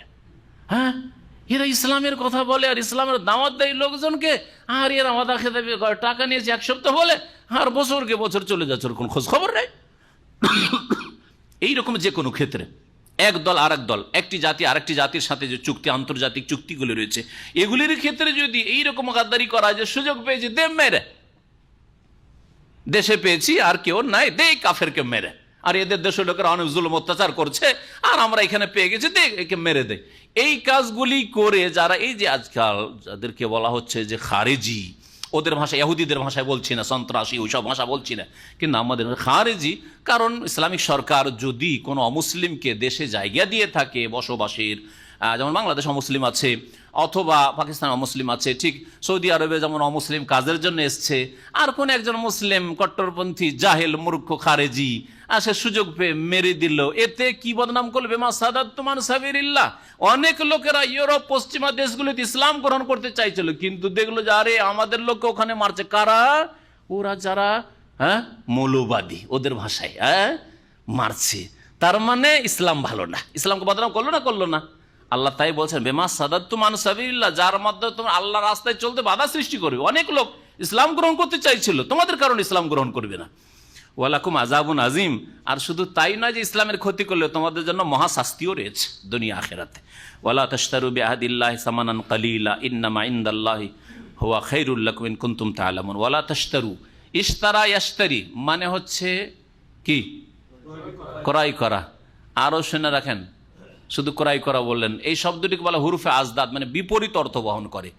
ইশতারা ইয়াশতারি মানে ক্রয় করা, কেনাও হয় আর বিক্রি করাও হয়। কেনা বেচা দুই অর্থে ব্যবহার হয়। এই জন্য কোন কোন অনুবাদক দেখবেন তর্জমা করেছে, ওয়ালা তাশতারু বিআহদিল্লাহি সামানান কালীলা, তোমরা আল্লাহর চুক্তি বিনিময়ে অল্প মূল্য ক্রয় করিও না, এই অর্থ করেছে কেউ। ওয়ালা তাশতারু, তোমরা ক্রয় করিও না বিআহদিল্লাহ, আল্লাহ পাকের চুক্তির বিনিময়ে, বাকে মোকাবেলা বিনিময়ের অর্থে নিয়ে, সামান অল্প মূল্য মানে দুনিয়ার তুচ্ছ স্বার্থ হাসিলের জন্য আল্লাহর যে চুক্তি, মানে আল্লাহর নাম নিয়ে যে চুক্তি করেছিলে, অথবা আল্লাহর দিনকে বিক্রি করে দাও, ইমানকে বিক্রি করে দাও, ইসলামকে বিক্রি করে দেওয়া, মন্দিরে চলে যাও, মাজারে চলে যাও, মিলাদে চলে যাও, শিরক বিদাতের আস্তানায় চলে যাওয়া, এগুলি হচ্ছে বিদাতি কাজ করা। কোরআনখানি করলে কিছু টাকা পয়সা ইনকাম হবে, সেজন্য অল্প মূল্যে গিয়ে কোরআনখানি আপনার এবাদতকে বিক্রি করে চলে আসলেন। ওয়ালা তাশতারু বিআহদিল্লাহ, আল্লাহ পাকের চুক্তির বিনিময়ে সামানান কালিলা, অল্প মূল্য ক্রয় করিও না। আর কেউ কেউ তর্জমা করেছেন বিক্রির অর্থ দিয়ে, ওয়ালা তাশতারু বিআহদিল্লাহ, আল্লাহর আহাদকে, আল্লাহর চুক্তিকে বিক্রি করিও না সামানান কালিলা, অল্প মূল্যে। তারা এইভাবে তর্জমা করেছেন, অল্প মূল্যে বিক্রি করি না, অল্প কিছু দুনিয়ার তুচ্ছ গরজ হাসিল করলে আর তোমার দিন ইমান আখেরাতে বিক্রি করে দিলে, এরকম কাজ করিও না। একটা শিরকি বিদাতি ফতোয়া দিয়ে দিলে, পরিবেশ এখানে খারাপ, আর চাকরিটা আমি মসজিদের ইমাম সাহেব, চাকরিটা আমাকে টিকিয়ে রাখতে হবে। জিজ্ঞাসা করলে, হুজুর আপনি তো আমাদের মসজিদের ইমাম, এই ছেলেটা সৌদি আরব থেকে এসছে আর বলছেন নওয়াই তো বড় বেদাত, আপনি বলেন তো? বলছেন না না ওর কথা ভুল, না ওর কথা ভুল। তো কি বলছে, করেন আপনারা আপনাদের কাজ করেন, আপনাদেরটা ঠিক। আবার কেউ মাঝামাঝি আছে, ওরাও দিনকে বিক্রি করে। হ্যাঁ, এরা বলছে এইরকম আর এটা বলছে আমরা বলছি এরকম, কোনটা ঠিক? বলছে সবটা ঠিক, ওইটাও ঠিক ওইটাও ঠিক। আপনারা বাড়াবাড়ি করবেন না, যে যেটা করছেন করেন, কথা বলছেন। হ্যাঁ, হক কথাকে না বলে আল্লাহর দিনকে বিক্রি করে অল্প মূল্যে, কিসের? ওই যে কয়েক হাজার টাকার একটা মক্তবের চাকরি, মসজিদের ইমামতি, অথবা মাদ্রাসার একটা চাকরি, অথবা দুনিয়ার কোনো গরজ, ইত্যাদি ইত্যাদি। আল্লাহ পাক রব্বুল আলামিন তারপরে বলছেন যে ইন্নামা ইনদাল্লাহি হুয়া খায়রুল লাকুম, দুনিয়ার অল্প গরজ হাসিল কেন করবে? কারণ আল্লাহর কাছে যা কিছু রয়েছে সেটা তোমাদের জন্য সবচেয়ে কল্যাণকর। ইন কুনতুম তা'লামুন, যদি তোমরা জানতে যে আল্লাহ পাক দুনিয়া আখিরাতে নেক মানুষদের জন্য, হকপন্থীদের জন্য কি রেখেছেন। মা ইনদাকুম ইয়ানফাদ, তোমাদের কাছে যা কিছু আছে তা নিঃশেষ হয়ে যায়, তা শেষ হয়ে যায়। ওমা ইনদাল্লাহি বাক, আর যা আল্লাহর কাছে রয়েছে তা অবশ্যই বাকি থাকে, অবশিষ্ট থাকে, আল্লাহরগুলি শেষ হয় না। ওয়ালা নাজিয়ান্নাল্লাযিনা সাবারু আজরাহুম, আর অবশ্যই আমি ওই সব লোকদেরকে প্রতিদান দেব তাদের পুরস্কার, বিআহসানি মা কানু ইয়ামালুন, যা তারা কর্ম করেছে তার সর্বোত্তম বদলা, সর্বোত্তম প্রতিদান। মান আমিলা সালিহান মিন যাকারিন আও উনসা, এই আয়াতটি শোনেন মনোযোগ সহকারে। সুখের জীবন, শান্তির জীবন যদি পেতে চান, আল্লাহ বলছেন কেউ যদি ভালো কাজ করে, মিন যাকারিন আও উনসা, পুরুষ হোক অথবা নারী, আপনি হন আর আপনার স্ত্রী, আপনার ছেলে হোক আর আপনার মেয়ে, যে ভালো কাজ করবে, কি অবস্থায়? ওয়াহুয়া মুমিনুন, মুমিন অবস্থায়, মুসলিম হয়ে, কিন্তু শিরকের অবস্থায় নয়, বিদআতের অবস্থায় নয়, তৌহিদবাদী মুসলিম মুমিন হয়ে যদি ভালো কাজ করে কোনো নারী পুরুষ, ফালানুহিয়ান্নাহু হায়াতান তাইয়্যিবা, তাহলে অবশ্যই তাকে বা তাদেরকে আমি পবিত্র জীবন দান করব, পবিত্র জীবন দান করব। এই পবিত্র জীবন কি? ওয়ালা নাজজিয়ান্নাহুম, আর অবশ্যই তাদেরকে আমি বদলা দেব, আজরাহুম, তাদের পুরস্কার, কি? বিআহসানি মা কানু ইয়ামালুন, যা কিছু তারা করেছে তার সর্বোত্তম বদলা। এই হায়াতে তাইয়্যিবা কি জিনিস, এই মর্মে সালাফে সালেহিন, সাহাবায়ে কেরাম, তাবেঈনরা কি বলেছেন একটু আপনাদের শুনে। আব্দুল্লাহ বিন আব্বাস রাদিয়াল্লাহু তাআলা আনহু, প্রখ্যাত সাহাবী মুফাসসির, সবচেয়ে বড় মুফাসসির সাহাবী, তিনি এবং একদল বলছেন যে আল্লাহ যে হায়াতে তাইয়্যিবা দান করবেন ঈমান এবং নেক আমল হইলে, নেক জীবন যাপন করলে, এটা হচ্ছে হালাল রিজিক দান করবেন, হালাল রিজিক দুনিয়ায় দান করবেন। হালাল রিজিকে কোনোদিন পেরেশানি হবে না, কি খাবো, কি খাওয়াবো ছেলে মেয়েকে, কিভাবে বাপ মায়ের খরচ চালাবো ইত্যাদি, কিভাবে চিকিৎসা করবো, না না না, কখনো ওইসব ফিকির করা লাগবে না। একটি তাফসীর আলী ইবনে আবি তালিব রাদিয়াল্লাহু তাআলা আনহু থেকে দ্বিতীয় তাফসীর সাহাবীর, তাফসীর ইবনে কাসির রয়েছে, তিনি বলছেন নাফাসারা বিল কানাআহ, তিনি বলছেন মানুষকে আল্লাহ পরিতৃপ্তি দান করবেন, পরিতুষ্টি মনের, অল্পতে মনটায় শান্তি, ডাল ভাত খেয়ে, শুকনো রুটি খেয়ে, এতেই শান্তি পাবেন আপনি। 500 রিয়াল বেতনে কেউ শান্তি পায়, আর কেউ 5000 রিয়ালও শান্তি পায় না, ঠিক কিনা? এটাকে কানাত বলা হয়, মনের পরিতুষ্টি, পরিতুষ্টি দান করবেন। এই তাফসীর আব্দুল্লাহ বিন আব্বাস থেকেও আরেকটি তাফসীর বর্ণিত রয়েছে, ইবনে আব্বাস থেকে আরেকটি তাফসীর রয়েছে, আন্নাহা হিয়া সাআদা, হায়াত তাইয়্যিবা, নেক আমল যদি করেন ঈমানের অবস্থায়, তাহলে আল্লাহ হায়াত তাইয়্যিবা দান করবেন। এই হায়াত তাইয়্যিবা মানে হচ্ছে সৌভাগ্য আল্লাহ দান করবেন, সাআদাত, সৌভাগ্য আল্লাহ ভাগ্যবান করবেন আল্লাহ পাক রব্বুল আলামিন। সৌভাগ্য, আপনি গরিব হয়েই থাকলেন কিন্তু মাশাআল্লাহ আপনার সবগুলি ছেলে নেক, পরেজগার, আপনার মতের পরে দোয়া করতে থাকবে দীর্ঘকাল ধরে, আর ওরা মাশাআল্লাহ কেউ বাটমার হইল না, কেউ চোর হইল না, সবগুলি ভালো কাজে লাগলো, আল্লাহ পাক তাদের বরকত দিলেন। এটা সৌভাগ্য নয়? হয়তো আপনি একটু কষ্ট করে ছেলে মেয়ে মানুষ করেছেন, কিন্তু সৌভাগ্য আপনার জন্য। আল্লাহ পাক ভালো পরিবেশ আপনাকে দান করে দিলে সৌভাগ্য না? সৌভাগ্য কথাটি অনেক ব্যাপক, মানসিক দিক থেকে, শারীরিক দিক থেকে, সব দিক থেকে, আপনার আর্থিক দিক থেকে, পরিবেশের দিক থেকে, সামাজিক দিক থেকে, সব দিক থেকে সুখে থাকা। তারপরে বলছেন যে হাসান মুজাহিদ কাতাদা লা ইয়াতিবু লি আহাদিন হায়াতুন ইল্লাল জান্নাহ, আসল হায়াতে তৈয়বা, হায়াতে তৈয়বা পাক পবিত্র জিন্দেগি হচ্ছে জান্নাতের জিন্দেগি, আল্লাহ পাক জান্নাত দেবেন, এটা একটা তাফসীর। আর দাহাক তাবেই তিনি তাফসীর করতে বলছেন হালাল রিজিক দান করবেন হায়াতে তৈয়বা মানে, আর দুনিয়াতে ইবাদত বন্দেগীর তৌফিক দেবেন। আর কয়টা লোক এরকম আছে, টাকা পয়সার অভাব নেই আলহামদুলিল্লাহ, কারো কাছে এক পয়সা ধার করতে হয় না, আর ইবাদত বন্দেগী সব ঠিক আছে, দিন ইসলামও ঠিক আছে, হারাম কাবিরা থেকেও বেঁচে আছে। কয়টা লোক পাবেন আপনি মুসলিমদের মধ্যে? অমুসলিমের তো নাই, মুসলিমে কয়টা পাবেন আপনি? হ্যাঁ, তাহলে এই জীবন আল্লাহ দান, এটা হচ্ছে হায়াতে তাইয়্যিবা।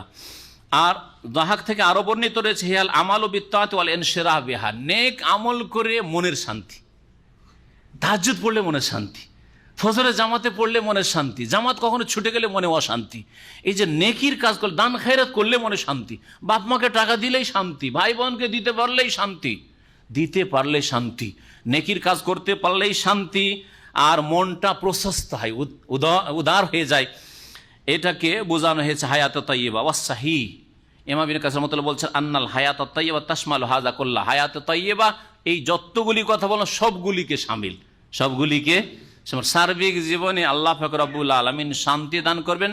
যেমন সহিহ মুসলিমের হাদিস রয়েছে কাদ আফলাহা, ওই ব্যক্তি সার্বিক মঙ্গল হাসিল করলো, মান আসলামা যে মুসলিম হতে পারলো, অরোজেকা কাফাবেন চলার মতো তাকে রিজিক দেওয়া হইলো, কখনো কারো দ্বারস্থ হইতে হয়নি, কারো কাছে ধার খরচ করে কথা শুনতে হবে এরকম হয়নি কখনো, ধার খরচ প্রয়োজনে জায়েজ রয়েছে কিন্তু তার সাথে কথা শোনা দেন দেখছেন না কেন এরকম হয়নি, বেজ্জতিও হয়নি। ওয়াকান্নাহুল্লাহ বিমা আতা, আর আল্লাহ যা দান করেছেন তাতে পরিতুষ্টিও আল্লাহ দান করলেন তাকে। মনে যদি শান্তি থাকে আলহামদুলিল্লাহ অনেক সুখে আছি, অসুস্থ আলহামদুলিল্লাহ অনেক সুখে আছি, তাহলে এটা হচ্ছে শান্তি। কিন্তু একটু সর্দি কাশি হতে ভাই বলিয়েন না ভাই, কাশিতে আর ভালো লাগছে না, আমার একটু কাশি হচ্ছে এতে এইরকম অনেকে আর ভালো লাগছে না এই কাশি, হ্যাঁ ওতে অশান্তি। আল্লাহ পাক রব্বুল বলছে ফাইদা কারাআতাল কোরআন ফাস্তাইজ বিল্লাহি মিনাশ শাইতান, তোমরা যখন কোরআন তেলাওয়াত করবে তখন বিতাড়িত শয়তান থেকে আশ্রয় কামনা করবে আল্লাহ পাকের, আউযু বিল্লাহি মিনাশ শাইতানির রাজিম বলেই তুমি কোরআন তেলাওয়াত শুরু। কোরআন তেলাওয়াতের শুরুতে আল্লাহ পাক পড়তে বলছে, আর 98 নম্বর আয়াত সূরা নাহলে আল্লাহ পাক তারপরে বলছেন ইন্নাহু লাইসা লাহু সুলতানুন আলাল্লাযিনা আমানু ওয়া আলা রাব্বিহিম ইয়াতাওয়াক্কালুন, আধিপত্য চলে না, দাপট চলে না শয়তানের ওই সব লোকদের উপর যারা মুমিন বিশ্বাসী, ওয়া আলা রাব্বিহিম ইয়াতাওয়াক্কালুন আল্লাহর উপর যারা আস্থা ভরসা রাখে তাদের উপর। শয়তান ক্ষমতা খাটাতে পারে না, ক্ষমতা কার উপর খাটায়, দাপট কার উপর চলে, প্রভাব বিস্তার কার উপর করে, ইন্নামা সুলতানু আলাল্লাযিনা ইয়াতাওয়াল্লাউনাহু, শয়তানের দাপট ওদের উপর চলে যারা শয়তানকে পৃষ্ঠপোষক হিসাবে গ্রহণ করে, শয়তানের সাথে বন্ধুত্ব স্থাপন করে, পাপের কাজের দিকে বাড়ে, ওয়াল্লাযিনা হুম বিহি মুশরিকুন, আর যারা আল্লাহর সাথে শরীক করে মুশরিক তাদের পিছনে শয়তান লাগে। ওয়াইদা বাদদালনা আয়াতাম মাকানা আয়া ওয়াল্লাহু আ'লাম বিমা ইউনাজ্জিল, আল্লাহ পাক বলছেন যে কোরআনে কারীমে কখনো একটি আয়াত নাজিল করে আবার সেটাকে রহিত মানসুখ করে দিয়ে আর একটা নতুন আয়াত যখন নাজিল হইতো তখন আরব মুশরিকেরা বলতে দেখো দেখো মোহাম্মদ মিথ্যা কথা বলছে, কালকে একটা কথা বলছিল, 10 দিন আগে একটা কথা, আজকে আর একটা কথা, উল্টা কথা বলছে। আল্লাহ পাক ওর জবাব বলছেন যে এটা নবীর হাতের না, এটা আমি আল্লাহ জিবরাইল দিয়ে নাজিল করি, আর আমার বিধান যেভাবে ইচ্ছা আমি দিয়ে থাকি, যখন যেমন বিধান দিয়ে থাকি। ওয়াইজা বাদদালনা আয়াতান মাকান আয়া, যখন আমি পরিবর্তন করে থাকি একটি আয়াতকে আর একটি আয়াতের স্থানে, ওয়াল্লাহু আ'লাম বিমা ইউনাজ্জিল, আর আল্লাহ বেশি ভালো জানেন যা নাজিল করছেন, কোনটা নাজিল করলে ভালো হবে। কালু, তখন কাফের মুশরিকেরা বলে ইন্নামা আনতা মুফতার, হে মোহাম্মদ তুমি তো মিথ্যা রচনাকারী, মিথ্যুক তুমি, কি কথা বলো একদিন একটা আরেকদিন আরেকটা। বাল আকসারুহুম লা ইয়ালামুন, বরং এরা অধিকাংশ লোক জানে না। কুল, হে নবী তাদের উত্তরে বলে দাও, নাযালাহু রূহুল কুদুস মির রাব্বিক বিল হক, সত্য সহকারে তোমার প্রতিপালকের পক্ষ থেকে রুহুল কুদুস পবিত্র আত্মা জিবরিল আমিন আলাইহিস সালাতু সালাম নাজিল করেছেন, এতে আমার কোনো কর্তৃত্ব ক্ষমতা নেই।